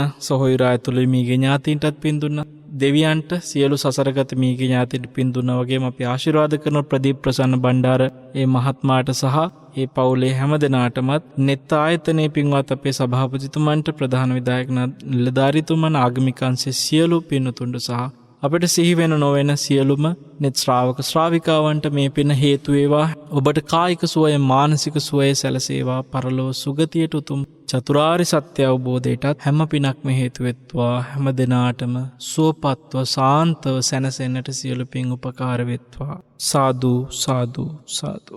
ආකාසට්ටාච බුම්මට්ඨා දේවානාගා මහිද්దికා පුඤ්ඤන්තං අනුමෝදිත්වා චිරං රක්ඛන්තු ශාසනං චිරං රක්ඛන්තු දේශනං චිරං රක්ඛන්තු ත්වං සදාති. සෙනසුරාදා සිට්නෙත් අසපුව ධර්මානුශාසනාවයි එලෙස නිමාවට පත්තුනේ පූජනීය වන්දනීය අපේ වල්පොළ ගෞතම ස්වාමීන් වහන්සේට නිදුක් නිරෝගී චිරජීවනය උතුම් ධර්මාවබෝධය ප්‍රාර්ථනා කරමින් සිට්නෙත් අසපුවෙන් කෙටි විරාමයකට යමු වෙනවා. අයිබෝවන්, අපි නැවත සූදානම් වෙන්නේ සෙනසුරාදා සිට්නෙත් අසපුව සමගින් ධර්ම සාකච්ඡාවට යමු වෙන්නට. සබිය සූත්‍රය තමයි මේ දවස්වල අපේ ස්වාමීන් වහන්සේ දේශනා කරමින් සිටින්නේ. මම හිතන්නේ බුදුරජාණන් වහන්සේ පිළිබඳව අල්පමාත්‍ර හෝ කැමැත්තක් තියෙන කෙනෙකුට ඒ කැමැත්ත වැඩි දියුණු වන දේශනාවක් බවට මේ දේශන මාලාව පත් වෙනවා.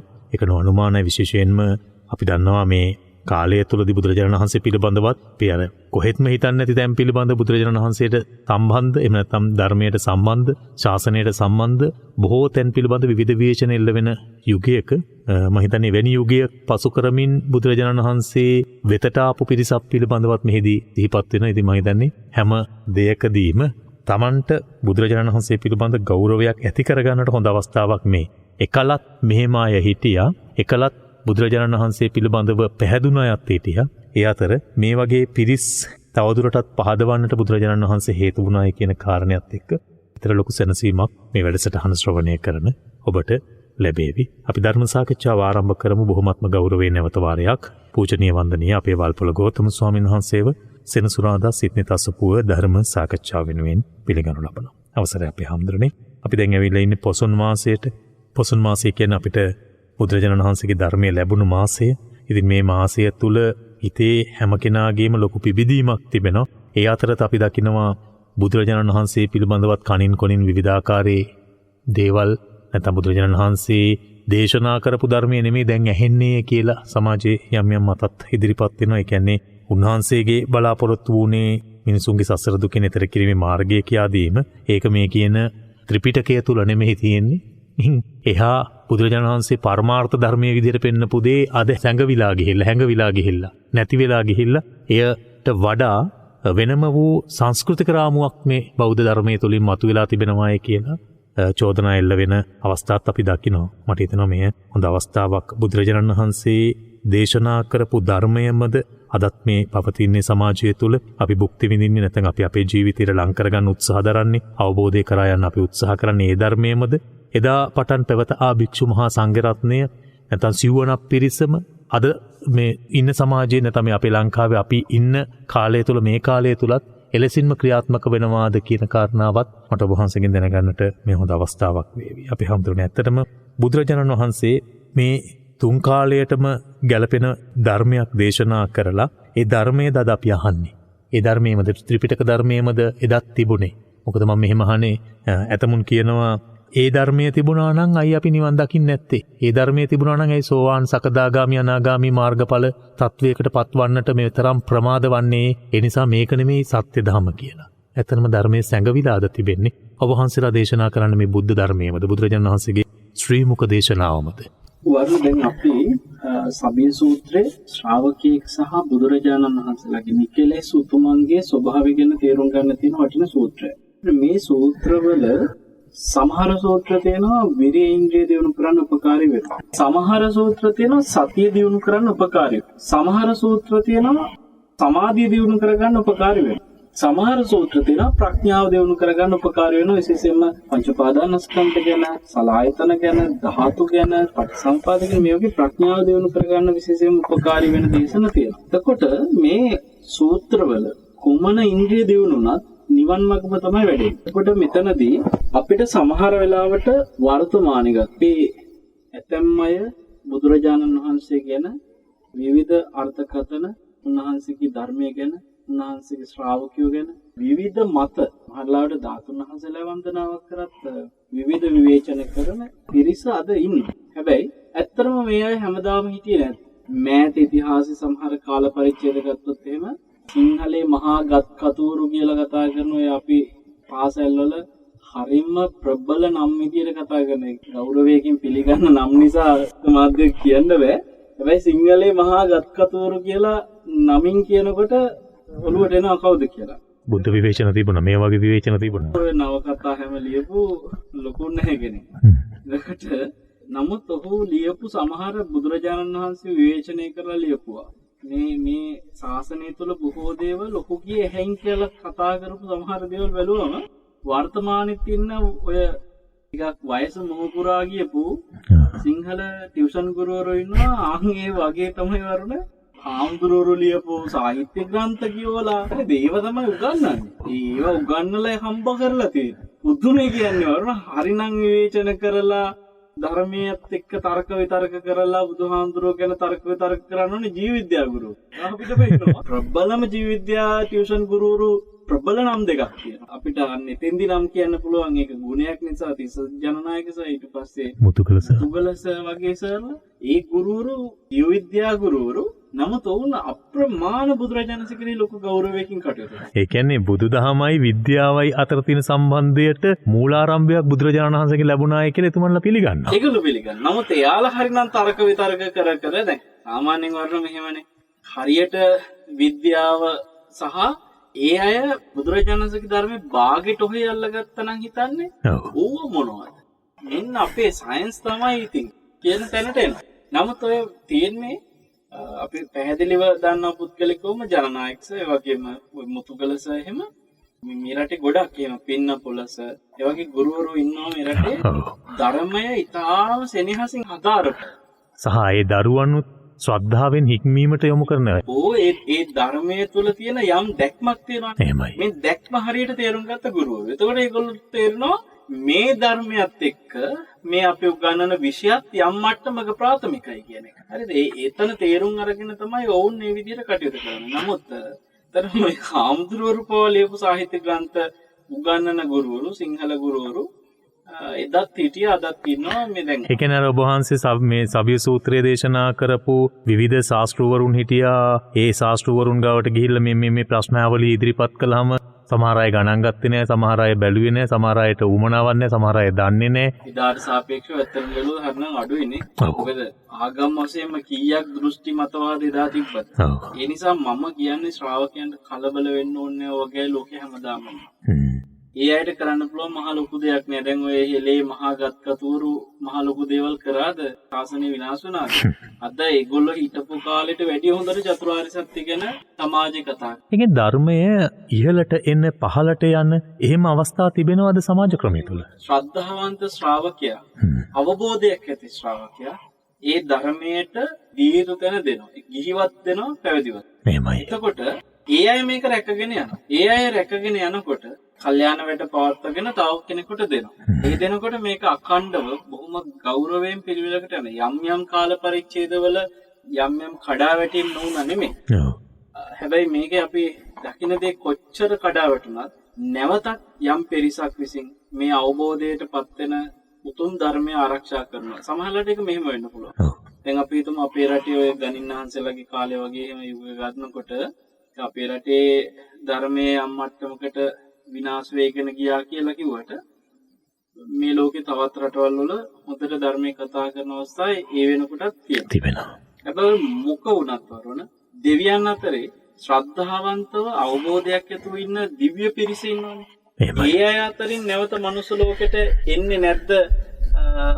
මනුස්ස ලෝකයේ අර දෙව්ලෝ ධර්මය හොඳට ප්‍රගුණ කරන පිරිස මිනිස්සු විදියට ඉපදෙනවා. ඉන්විත මේ මනුලෝ උපදින්නේ නැද්ද? අන්න ඒ අය නැවතත් තමන් අවබෝධයෙන් මේ කියන ධර්මය ඉස්මතු කරන නිසා කවුරු හරි කෙනෙක් හිතනවා නම් මේක නැති කරලා විනාශ කරලා දාන්න ඕනේ කියලා ආසනයේ හිතලු පමණයි. තාක් කාලයක් ඇත්නම් ඒ පවතින කාලය ඇතුලේ පිරිසිදු ධර්මයේ කතා කරනවා. දැන් කාට හරි වර්තමානයේ ධර්මයේ සම්බන්ධ ප්‍රශ්නාර්ථ තියෙනවා නම් ඇයි එහෙනම් මාර්ගඵලලාභින් අඩු? ඔබ ප්‍රශ්නේ ඇහුවෙම එතනනේ වරුණ. එහෙමයි. මාර්ගඵලලාභින් මේ තරම් බුද්ධ කාලේ පහළ වෙච්ච විදියට ධර්ම දේශනාවක් ඇහුව සැනින් සෝවාන් වෙන අය, සකදාගාම වෙන අය, බණක් අහපු ගමන් රහත් වෙන අය මේ කාලේ නැත්තේ. එහෙනම් මෙතන මේ ධර්මයේ පිරිසිදුව කතා කිරීම සම්බන්ධ මොන හරි ප්‍රශ්නයක් තියෙනවා. ඔව්. තනනේ දැන් ගැටලුව තියෙන්නේ. ඔය ඇහුවෙත් ඒකම. එහෙමයි සර්. එතකොට අපිට විශේෂයෙන් මේ මාර්ගඵල ගැන කතා කරන්න ගියාට පස්සේ හිතන්න ඕන එක දෙයක් තියෙනවා. ඔක ඔච්චරම ඕනනම් ඔබ දකින්න ඕන දෙයක් තමයි බුද්ධ කාලේ ශ්‍රාවකයාගේ තියෙන පෙරකල පිනයි මේ කාලේ කෙනෙකුගේ තියෙන පෙරකල පිනයි කියන එකේදී උබ්බේචකත පුඤ්ඤතා කියලා කියන පෙරකල පින් කියන එක ගැන බුද්ධ කාලේ කෙනෙක් පහළ වෙනවා. එහෙමයි. විශේෂ චරිත ඉන්න මම ඒක තේරුම් කරලා දෙන්නම් මෙහෙම. පෞද්ගලික දවස්වල අනුරාධපුර මට මුණ ගැහෙනවා අපේ මේ net FM ශ්‍රවණය කරන තරුණ යුවලා.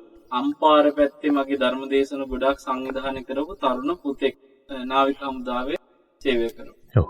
එතකොට මෙයාගේ බිරිඳ මේ දෙන්නම තරුණ දෙන්නේ මේගොල්ලෝ උතුරු සළුවත් ඇඳලා දවල්ට පිළිවෙලකට අටසිල් සමාදන් වෙලා දැන් මාසයක් විතර තිස්සේ. එහෙමයි. මේ පුතත් එයාගේ අර ගිවිසුම්ගත කාලේ විශ්‍රාම ගිහිල්ලා දැන් ඉන්නේ නාවික හමුදාවේ. එතකොට මේ සෙබළු විදිහට බැඳෙන අය වරුණ මේ වයෝවෘද වෙලා විශ්‍රාම යන්නේ නෑනේ. ඉතින් මෙයාට දැන් හරි නිදහස උපරිම පාවිච්චි කරනවා ධර්මයත් එක්ක. ඒකටම අදහස් වලින් සමාන දිට්ඨි සාමාන්‍යගත බිරිඳක්. එහෙමයි. ඒ නිසා මේ දෙන්න කොච්චර දවල් රස්නේ වුණත් අර බටහිර දොරටුව පැත්ත හෙවන වැටෙන හින්දා ඒ පැත්තට වෙලා සක්මන් කරගෙන භාවනා කරගෙන පුදුම නිදහසේ. එහෙමයි. දැන් මේ දෙන්නව දකිනවා අපි දන්න තවත් මහත්. එයා වෙන පින්කමකට ඇවිල්ලා හිටියේ උතන සාකච්ඡා කරන තැන. එයාට එකපාරට ආමේ අදහසක් එනවා මගේ මහත්යත් මේ වගේ හිටියන. එයාගේ මහත්ය එහෙම පින්කම් වලට කැමති නැහැ. අඩුතරමේ මේ නෝනගේ පින්කම් වලට ඒ මහත්ය ඇවිල්ලාවත් මේ අනුරාධපුරේ කට්ටියක් එක්ක ඇවිත් තියෙනවා. එහෙමයි. දැන් මම එතෙන්දී තේරුම් කරලා දුන්නා. ඇත්තටම මේගොල්ලෝ මේ හැම කෙනාටම ධර්මයේ ගැන උවමනාවක් උනන්දුවක් තියන අයනේ වරුණ. ඔව්. දැන් බලන්න කියලා අර දෙන්නට තියෙන්නේ පෙරකල පිනක්. ඒ තරම් නිදහසේ රුවන්වැලිසෑය ළඟට වෙලා මාසයක් තිස්සේ නෝනයි මහත්තයයි දෙන්නම එක අරමුණකින් අෂ්ටාංග උපෝසත සීල් සමාදන් වෙලා දවසම භාවනා කරගෙන ඉන්න ලැබිච්ච මහ පිනක්. උදෙන්ම යනවලු ආය හවස තමයි එන්නේ දෙන්නත්. කෑමෙහෙකුත් උතාගෙන යනවා. එතකොට දැන් ඒ chance එක ඒ විදිහටම නැති කෙනෙක්ට ඒක දැකලානේ අදහසක් එන්නේ. අනේ මටත් මෙහෙම වුණා නා. හැබැයි එයත් ඒ වෙනකොට නිදහසේ මහා සෑය වන්දනා කරගෙන මොන හරි පින්කමක් කරගන්න ඇවිල්ලා ඉන්නේ කියමු. ඔව්. එයාට අර තරම් පිනක් නැහැ. නමුත් එයාගේ හිතේ දැන් පසුතැවීමක් තියෙනවා. මට අරගොල්ලන්ට තරම් පිනක් නැහැනේ. ඒ කියන්නේ තමන් පිනක් කරන ගමන් පසුතැවීමක් තියෙනවා. පසුතැවීමක් කියනවා. මට අරගොල්ලන්ට තරම් පිනක් නැහැ. සාපේක්ෂව. සාපේක්ෂව. ඒතර මං කිව්වා හැබැයි දැන් මේ දෙවෙනි කෙනාට අදාළ වෙන පිනවත් නැති තව කෙනෙක් ඉන්නවා. අනුරාධපුරේටවත් තියාගන්න විදිහක් නැහැ. ගෙදර තියෙන දරුවන්ගේ වැඩ මොනවා හරි දේවල් එක්ක අනුරාධපුරටවත් තියාගන්න විදිහක් නැහැ. මොනවා හරි ගැටලුවක් හින්දා අනේ මට මහා සෑය ළඟට ගිහිල්ලා පින්කමක් කරලවත් එන්න තිබ්බනම් කියලා හිතන කෙනෙක් ඉන්න පුළුවන්. ඔව්. ඒතකොට එහෙම හිතනවා නම් කවුරු හරි කෙනෙක්. මට හම්බෙලා තියෙන වරණ ජීවිතේ කවදාකවත් රුවන්වැලිසෑයට ගියේ නැතිය. ජීවිතේ දැන් අවුරුදු 50 ගානක එක නෝන කෙනෙක් හම්බුණා කවදාකවත් සෑමාලුවකට ගිහිල්ලවත් නැහැ. එහෙම මිනිස්සු බෞද්ධයෝ අතර ඉන්නවා. දැන් නිදහසේ ගිහිල්ලා වරක් වැඳලා හරි භාවනා කරලා මං අර කියන අවස්ථාව නැහැ කියලා පසුතැවීම ආපු මහත්මිය ව්‍යංජන 32 දානයක් පූජා කරලා මේ එහෙම සැලැස්මකට තමයි ඇවිල්ලා තියෙන්නේ. එහෙමයි. එතකොට දැන් ඔය පින ගැන කාට හරි ආරංචි වෙනකොට ඒක දැකලා තව කෙනෙක් ගෙදරක ඉඳලා හිතන්න පුළුවන්. අනේ අරය රුවන්වැලිසෑයට ගිහිල්ලා ව්‍යංජන 32ක් පූජා කරලා දානයක් දෙනවා. ඔව්. මහසෑයට මට ඒ පින තිබ්බනම් කියලා තව කෙනෙකුට හිතෙනවා. මට විදියක් නැහැ නේද තිස් ව්‍යංජන පූජාවක් කරන්න කියලා. ඒකට වරුණ කෙනෙක්ගේ තියෙන ප්‍රබල පිනක් දැකලා පසුතැවීමක් එන කෙනාටත් ඒ පසුතැවීම එන කෙනාට තියෙන පිනවත් නැති තව කෙනෙක් ඉන්න පුළුවන් ඊට වඩා පහළ. ඒක මේ පුණ්‍ය විපාකයේ තිබෙන ප්‍රශ්නයක්ද? ඇත්තටම බැලුවම කුබ්බේචකත පුඤ්ඤතා කියලා කියන එක හොඳට තේරුම් ගන්න තියෙන්නේ දැන් මහාන වෙන එක වුණත් කී දෙනෙක්ට මහාන වෙන්න ඕනකම තියෙනවද? මහාන උනාට පස්සේ මහානකමේ ඉන්න හැමෝටම හිතේනවද එක විදියට? මේක ඇතුළේ වර්ණ ඔබ විශ්වාස කරනවද පින බලපානවා කියලා? අනිවාර්යයෙන්ම. මේකේ පින තියෙනවා. පැහැදිලිවම පින තියෙනවා. ඒ කියන්නේ මහාන වෙන්න පින ඕන කියන එක නම් මිනිස්සු කතා කරන හැබැයි මහාන වෙලා මහානකමේ ඉන්නත් පින.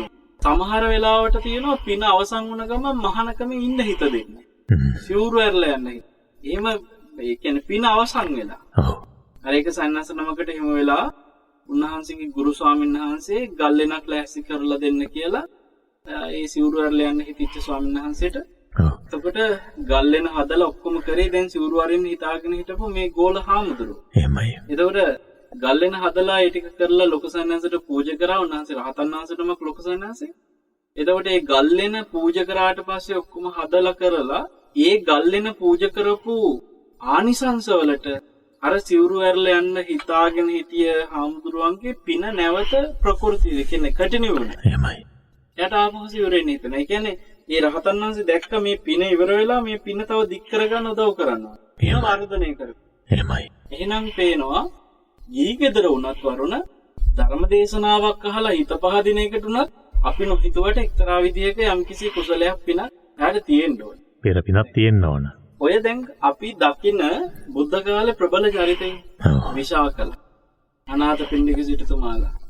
ඔය අපි කතා කරන චූල සුබද්දරලා වෙන්න පුළුවන්, චිත්ත ගෘහපතිලා වෙන්න පුළුවන්, මහා නාම ශාක්‍ය වංශිකයද ඔය චරිත ඉන්නවනේ. ඔව්.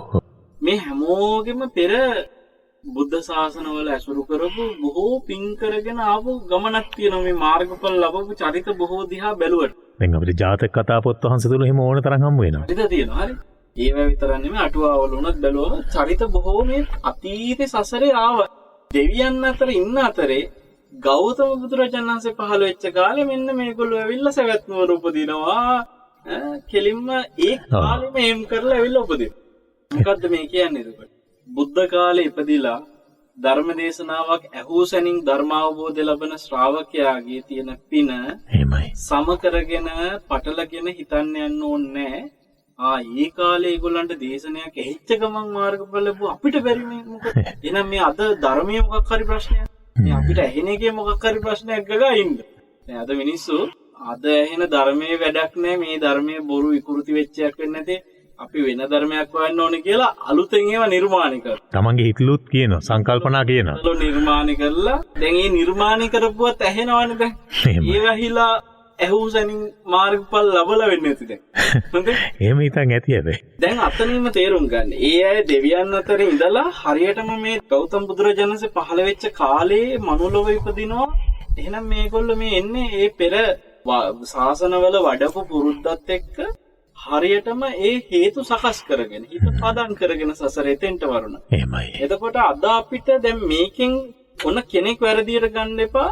ඒ කියන්නේ බුදුන් දැකමද නිවන් දකින්න ඕනේ නෑ. ඒ පූර්වකృత පුණ්‍ය මහිමේ තියෙන්නම ඕනද කියලා එකක් නෑ. දේශනයක් ඇහිච්ච ගමන්ටක් ගාලා මාර්ගඵල ලබන්න තරම් මහා පිනක් තියෙන අය සුලභව මේ කාලේ පහළ වෙන්නේ නෑ කියන එකයි කියන්නේ. දැන් එතකොට අපේ ස්වාමීන් දැන් සමහර ස්වාමීන් වහන්සේලාත් කියනවා උග්ගටිතඤ්ඤ පුද්ගලයවද නෑ. එහෙම අපිට දකින්න අඩුයි. එතකොට විපටිතඤ්ඤ, එතකොට නෙය්‍ය මේ පුද්ගලයන් අඩුයි. දැන් එහෙම පේන්න මට්ටමකුත් නැහැ. හැබැයි අද පදපරම තමයි වැඩිපුරම ඉන්නේ කියලා ඒක මුසාවත්. මෙතන තියෙන්නේ එදා තරම් එදාට සාපේක්ෂව බුද්ධ කාලයට සාපේක්ෂව ඒ තරන්නේ. හරි. ටික ටික අඩු වෙලා. මේක අඩු වෙන. ඕන දෙයක එහෙමනේ වරුණ. ගෙදරට කොස්සක් ගෙනාවොත් එහෙම කොස්ස ගෙනාපු දවසේ වගේම තියනවාද කියන්නකෝ. සෙරප්පු දෙකක් දාගත්ත කියලා ওই සෙරප්පු දෙක දාග කඩෙන් ගෙනාවුවලුත් දාපු විදිහටම තියනවාද කියන්නකෝ. මේ ඕන දෙයක් එහෙමයි. මේක ගෙවෙනවා. ඒ වගේ තමයි පින තියෙන ශ්‍රාවකයන්ගේ වැඩිම පින තියෙන අය වැඩිම පිරිස කෙලින්ම එනවා කොහෙද? බුද්ධ කාලෙම. එහෙමයි. එතකොට බුද්ධ කාලයට තදාසන්න කාලට කියනවා රහතන් වහන්සේලාගේ උණුසුම දිගට ටිකක් එන කාලයක්. ඒතර ඒ කාලවලත් මේ බුදුරජාණන් වහන්සේ පිරිනවම් පාලා.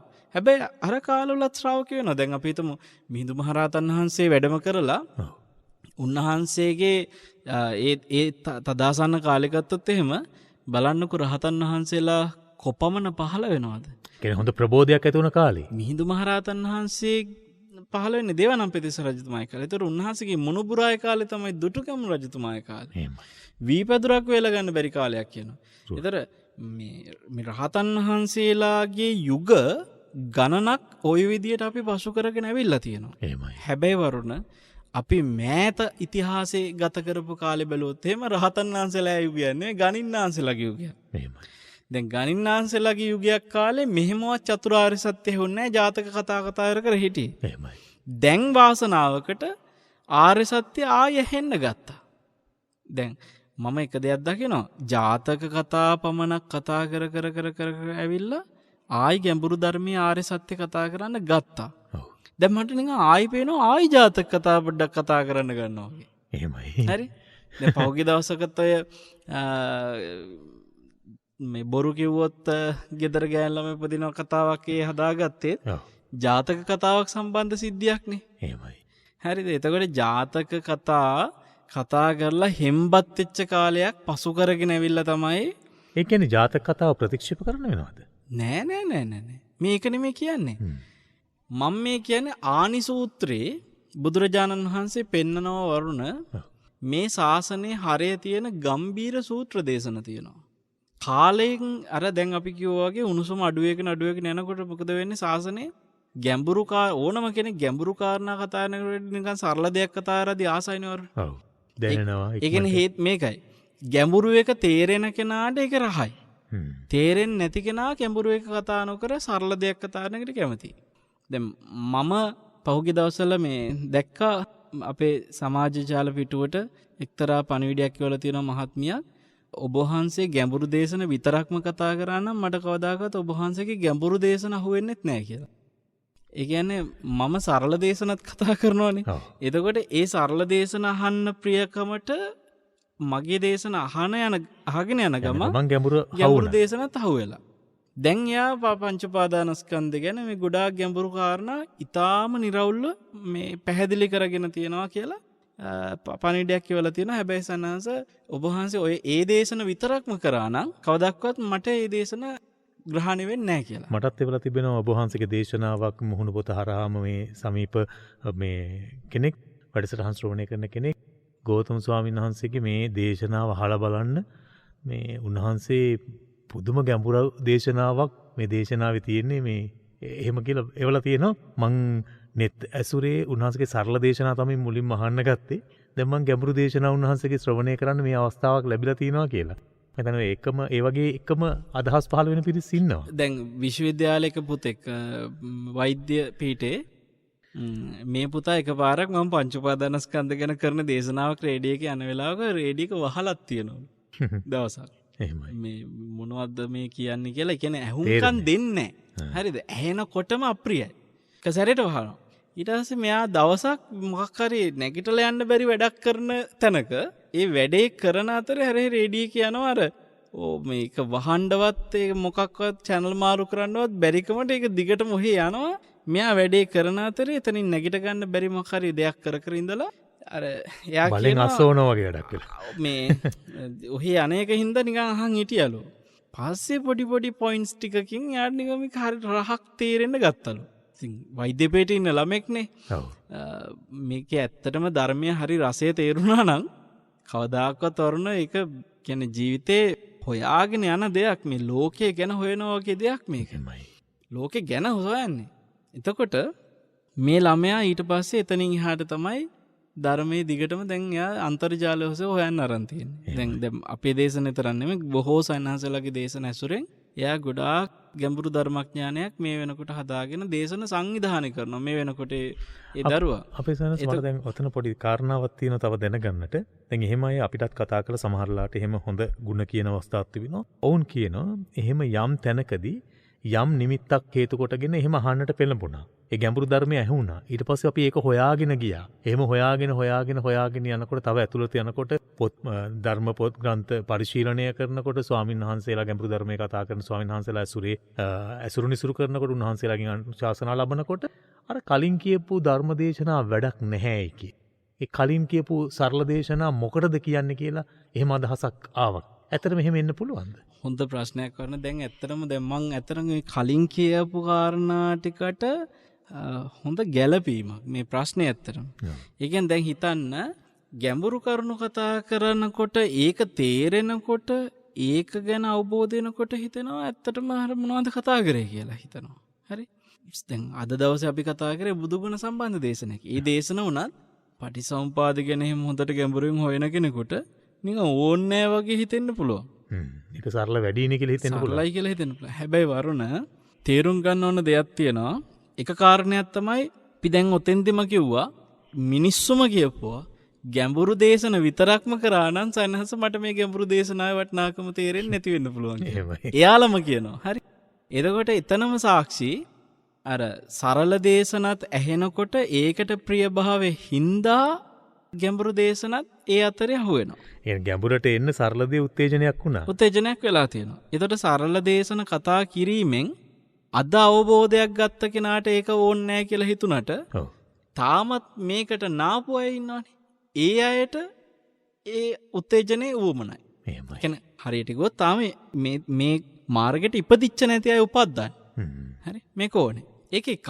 දෙවෙනි එක විශ්වවිද්‍යාලයට ගියාට පස්සේ මොන්ටිසෝරිය ගැන පහත් කරලා හිතනවා වගේ වැඩක් ඕක. අනිවාර්යයෙන්. අමතක කරන්න නරකයි විශ්වවිද්‍යාලෙත් ඉගෙන ගන්න අර මොන්ටිසෝරියේදී එක වසරේදී ප්‍රාථමික අංශයේදී ඉගෙන ගත්ත අයන්න 1 2 3 හින්දා තමයි මේ විශ්වවිද්‍යාලෙත් මේ අධ්‍යාපනය කරන් යන්නේ. අතනදී අර අකුරු ටික ඉගෙන ගත්තේ නැත්නම් මෙතනදී මේ කියන විෂය ඉගෙන ගන්න බැරි වෙනවා. මේ උපාධි ගන්න බැරි වෙනවා. එහෙනම් අතෙන් සරලයි තමයි. හැබැයි ඒකට පයින් ගහනවා. හරි නිකන් නැග්ගිනි මගට පයින් ගැහුවා සමානයි. අනිත් පැත්තෙන් ඇත්තට මේ සරලයි කියලා කතා කරන්නේ ධර්මයේ තුල මොනවද තියෙන්නේ? දැන් ධර්ම දේශනාවක සරල භාවය කියලා කිව්වට පස්සේ ඕකෙත් වර්ග දෙකක් තියෙනවා. එකක් තමයි කාලීන අනම්මනම් කතා කර ඉන්න එක. රස කතා. රස කතාම විතරක් නෙමෙයි වරණ හිතන්න නිකං අර මේ කාලෙට ගැලපෙන මොනවා හරි මේ කාන්තාව වඳින ඇඳුම ගැනයි අරකයි මේක ඕවගේ දේශනය හරය අතරමැකදී උදාහරණයකට ගත්ත නෙමේ දේශනාවේ හරය බැලුවට පස්සේ තනිකර කතා කරලා තියෙන මේවා විතරයි. හොඳේ මේ සමහරට මේ දාගෙන තියෙන මේ නාභියට දාලා තියෙන ආභරණයයි ඕවා තමයි හාමුදුරුවන්ගේ බණේ තියෙන්නේ පටන් ගත්ත තැන ඉඳලා ඉවරනකම් ඕවා තමයි තියෙන්නේ. ඒතර ඒවට කියන කාලීන බණ කියලා වචනයක් මිනිසු. අන්න ඒව ගැන නෙමෙයි මම මේ සරල දේශන කියලා කිව්වේ. හරිද? ශ්‍රද්ධා ඉන්ද්‍රිය, විරීන්ද්‍රිය මේ වගේ ඉන්ද්‍රිය ධර්ම වැඩෙන්න ඕනේ. දේශනාවේ. ඕනෑම දේශනාවකින් වැඩෙන්න ඕනේ. නැත්නම් ඒක ධර්ම දේශනාවක් වෙන්නේ. ඒක සාමාන්‍යයෙන් අපි හිතමු ත්‍රිරෝද රත ටිකක් නවත්තලා තියෙන මේ රතගාලක ඒ රියදුරු මහත්තුරුත් කතා කර ඉන්න ඔය එකතු වෙලා වනම්මනම් මොනවා හරි දේවල්. හොඳේ ඒ වගේ කතා බහක් ධර්මදේශකයන් වහන්සේ තුලින් එන්න බෑ දේශනාවකට වාඩි වුණාට පස්සේ ධර්මාසනය තුල. ඒ ධර්මාසනය කියන්නේ සරියුත් මුගලන් මහරහතුන් වාඩි වෙච්ච ආසනයක්. ඒ ආසනය නියෝජනය කළා දේශනා වෙන්න ඕනේ අනිවාර්යෙන් බුද්ධ වචනේ. දැන් අද අපි කතා කරන මේ සබ්බේ සූත්‍රය වගේ සූත්‍ර ගත්තොත් එහෙම මේකේ පටිසම්පාදගෙන හැබැයි මේකේ දැන් නාම රූප ආදී ගැඹුරු කාරණා සමහර තැන්වල කතා කරනවා සරල වගේම. එතකොට මෙතනදී මේ දේශනවල තියෙන හැබෑ හරය දැන් ඕනම සූත්‍රයක් මම දකිනවා ගැඹුරින් කතා කරන්නත් ඕනම් පුළුවන් සරලව කතා කරන්නත් ඕනම් පුළුවන්.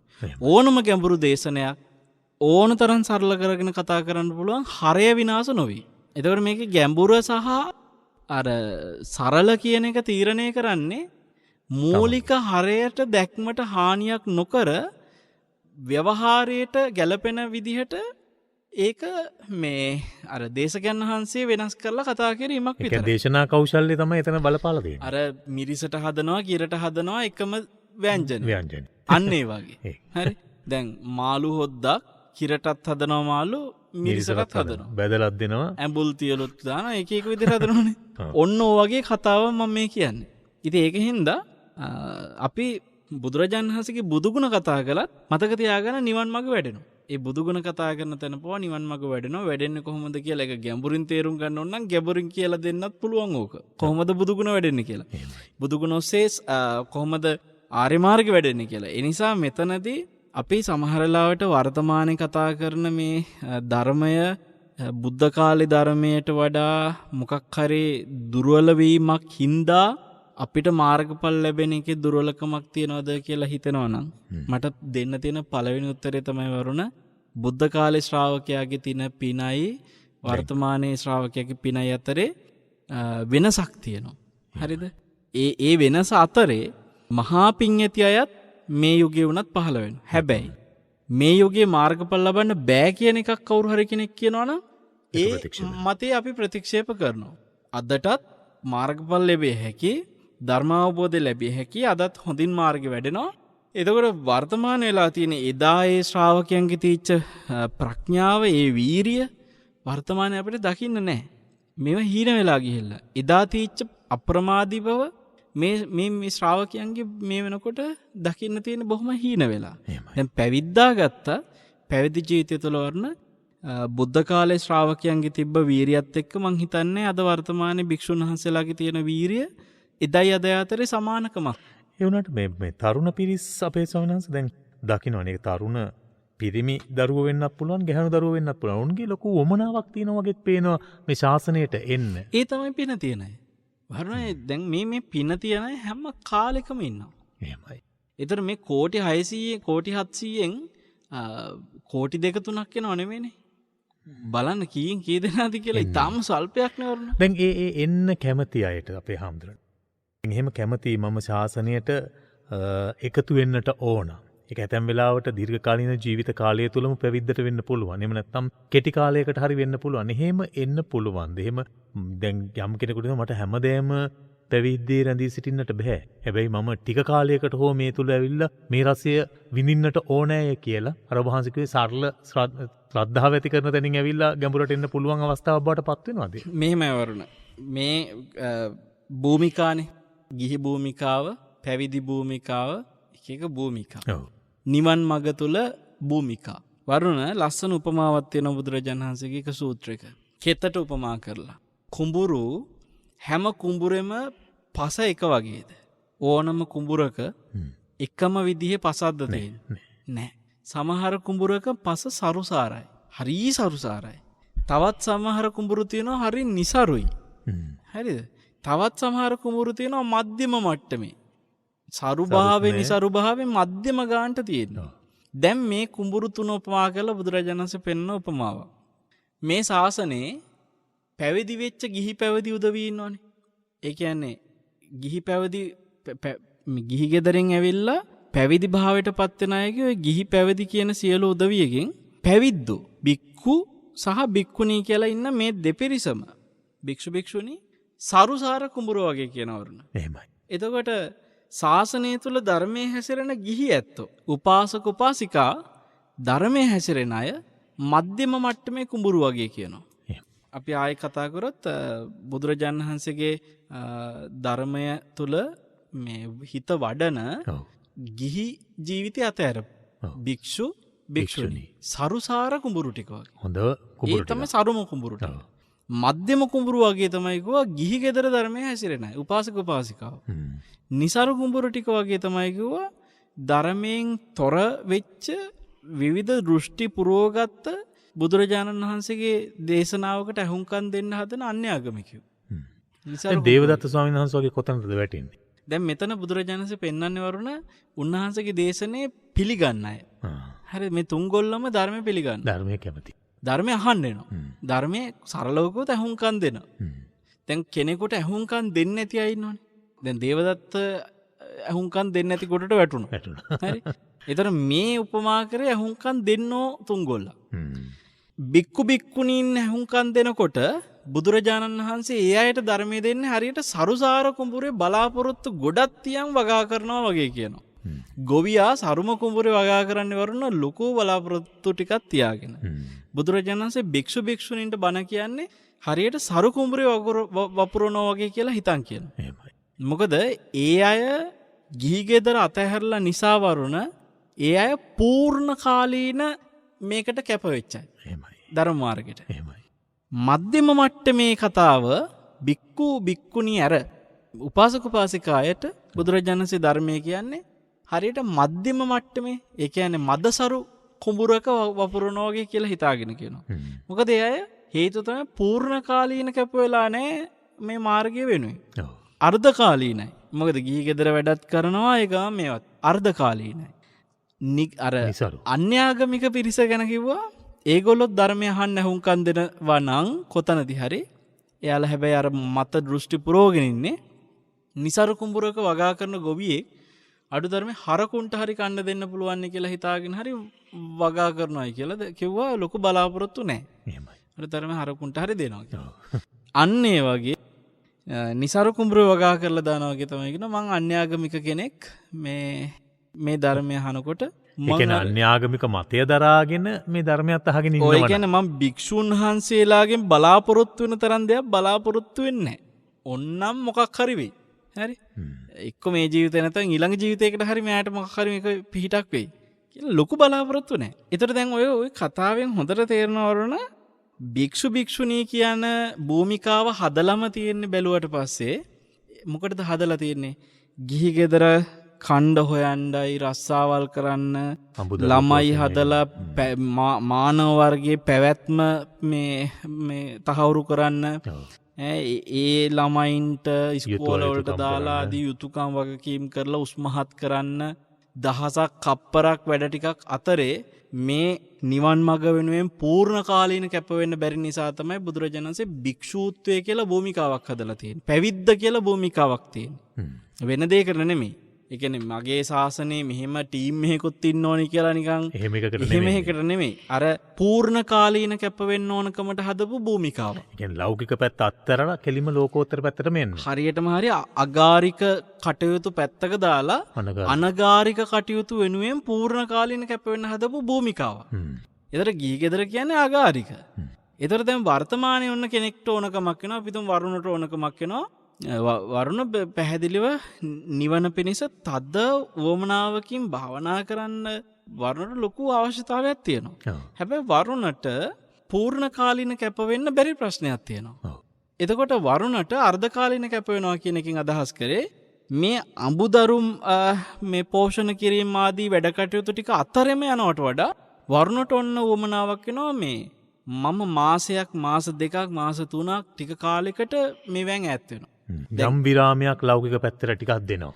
විරාමයක් අරගෙන ලෞකික පැත්තට විරාමෙ දීලා ලෝකෝත්තර පැත්තට මං පූර්ණ කාලීන ටික කාලයකට හරි කැප වෙනවා.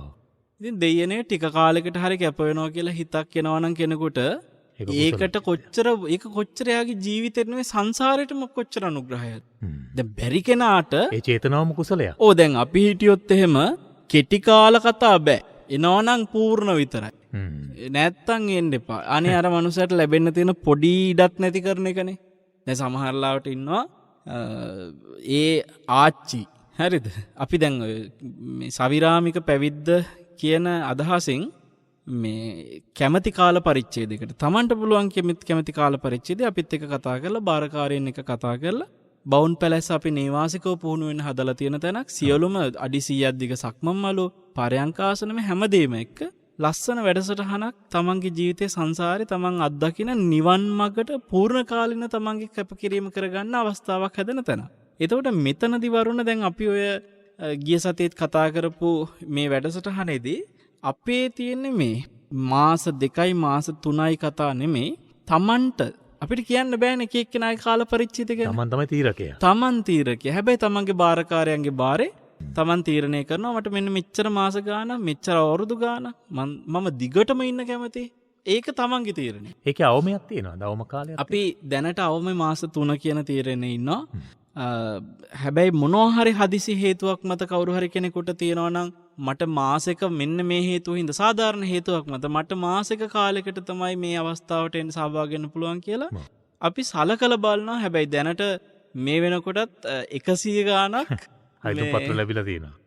මේ සවිරාමික පැවිද්දට අගාරික ජීවිතයට සමුදීලා මේ කාල පරිච්ඡේදයක් යටතේ හෝ පූර්ණ කාලීනව හෝ මේ අනගාരിക ජීවිතේ ගත කරන්න කැමති පිරිස 100 ගාණක් දැනට ඉන්නවා.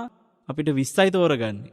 ඒ කියන්නේ මේ කාන්තාවන්ට පමණයි දැනට. වර්ණ මේ වැඩසටහන කියන්නේ ආරම්භක මේ වැඩසටහන 20 දෙනෙක් ගන්න කාන්තාවන්. ඒ වගේම ඉදිරියේදී බලාපොරොත්තු වෙන පිරිමි අයටත් අපි අවස්ථාව හදනවා. දැන් ඔතනදී යම් කොන්දේසි තියනවාද ස්වාමීන් වහන්සේ? දැන් මෙහෙම අපි හිතුවොත් එහෙම ඇතමෙකුට හිතෙන තමන්ගේ ඉන්නේ පුංචි දියණියක් නැත්නම් දුවෙක් පුතේ. එහෙම ඉන්න අම්මා කෙනෙකුට හිතන නෑ මටත් මෙතෙන්ට එන්න ඕන. එතකොට ඒ වගේ තැනකදී දරුවන් පිළිබඳ එහෙම කොන්දේසි පැනවෙනවද? වරුණ දැන් අපි කියන්නේ බාරක මේ පැහැදිලිවම සාකච්ඡා කරන දවසක් තියෙනවා. ඒ අය ගැන අපි කතා බහ කළා. මොකද අපිට 100 ගානක 20 දෙනෙක් තෝරගන්න එපා. එතකොට මේ අය හඳුනා ගැනීමේ වැඩසටහනේදී අපි අනිවාර්යෙන් බාරකාරයෙක් එක්ක තමයි එන්න කියන්නේ. එතකොට එතෙන්දී අපි හිතමු නෝනා තමන්ගේ දරුවොත් එක්ක දැන් මම දන්න එක්තරා මහත්මියක් මට කියන්නේ මේ අපේ ගිහි කාලෙත් මම දන්න කෙන කට්ටියක්. එතකොට අද ඒගොල්ලෝ මම නිසාම වැඩිපුර ධර්ම දේශන අහන්න යොමු වෙච්ච පවුලක්. තරුණ දෙන්නෙක්, පොඩි ළමයි දෙන්නෙක් ඉන්නවා. මේ දෙන්නටම ආසයි මේ ජීවිතේට එන්න. හැබැයි දෙන්නට අර ළමයි දෙන්නත් එක්ක දැන් මේ බැඳිලා ඉවරයි රාහුලයක්. හරිද? ඒකෙන් දැන් නිදහස් වෙන්න බෑ ඒගොල්ලන්ට. ඒගොල්ලෝ කියන්නේ කවදා හරි දවසක අපිට අවස්ථාව එයි. අපි දැන් ඉවසන්න වෙනවා. එහෙමයි ඉන්නවා. හැබැයි ඔබ කියපු විදිහට සමහරවිට මම හිතනවා පුංචි දරුවන්ගේ වගකීම් තියෙන අම්මා කෙනෙක් කවදාක්වත් මේ තීරණයට යොමු වෙන්න මේ වෙලාවේ යට කොච්චර ඕනකම ආවත් බාරකාරය විඩ දෙන්නෙත් නෑ. යාට එහෙම හිතක් එන්නෙත් නෑ. ඒක වගකීමක් යුතුයකමක් තියෙන කෙනෙක්. අපි තෝරගනිද්දි සමහරට එවැනි වගකීම් යුතුයකම් තියෙන අයට මුල් තැනක් නොදී ඉඳී. හැබැයි අපෙන් ගොඩක් අය ප්‍රශ්න කරනවා වයස් සීමාවක් තියනවාද කියලා. මේ අපේ කාර්යාලයට කතා කරපු හැම දෙනාම මුලින් අහන දේ තමයි වයස් සීමාවක් තියෙනවා. මම දැන් ගොඩක් තැන්වල වයස් සීමා තියෙනවානේ. හැබැයි මම මේකේ වයස් සීමා තියාගන්නේ නැහැ. මට තියෙන්නේ ධර්මය ගැන අවබෝධයකින් ඕමනාවකින් අර වීරිය තියනවද නැද්ද කියන එක විතරයි. ඒ කියන්නේ දැන් අම්මා කෙනෙක් හිතනවා නම් අපි සාමාන්‍යයෙන් ගමේ පන්සලට ගිහිල්ලා සීල සමාදාන වැඩසටහනකට සහභාගී වෙනවා කියන හැඟීමෙන් උතෙන්ට එන්න බෑ එන. ඊට වඩා ටිකක් ගැඹුරට යන්න ආධ්‍යාත්මික පසුබිමක් හදාගන්න එන්නේ මේ. මේක දැන් පූර්ණ කාලින කැපවීම වර්ණ මේ සක්මන් මළු ටික මේ පරයන්කාසන දාන ටික දීලා කුටි සෙනසුන් දීලා හරිද අපි 100 ගානකකින් 20 දෙනෙකුට කුටි සෙනසුන් දීලා හැමදේම කරන්නේ සියලු පහසුකම්නේ.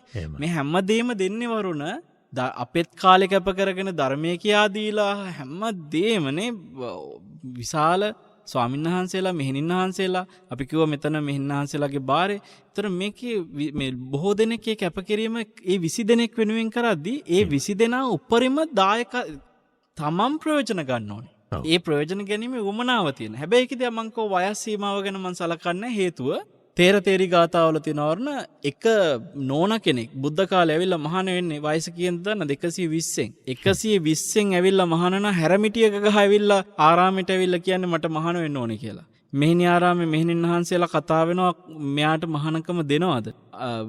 පැහැදිලිව දැක්ක මෙයා නිවනට කැමති කෙනෙක් ධර්ම අවබෝධයක් තියෙන කෙනෙක්. අනේ මෙයාට මහාන වෙන්න ඉඩ දෙන්න ඕනේ කියනවා. වරුණ එතෙන්දී අවුරුදු 120 මේ නෝනාව මහාන කරනවා. හැරමිටිය ගහන් ඉද්දි මහාන කරන්නේ. අනේ පිණ්ඩපාතේ වඩින්න ඕනෙලු මේ මහාන වෙච්ච මෙහෙණින් වහන්සේට. අවුරුදු 120යි උන්වහන්සේට පිණ්ඩපාතේ වඩින්න ඕනෙලු.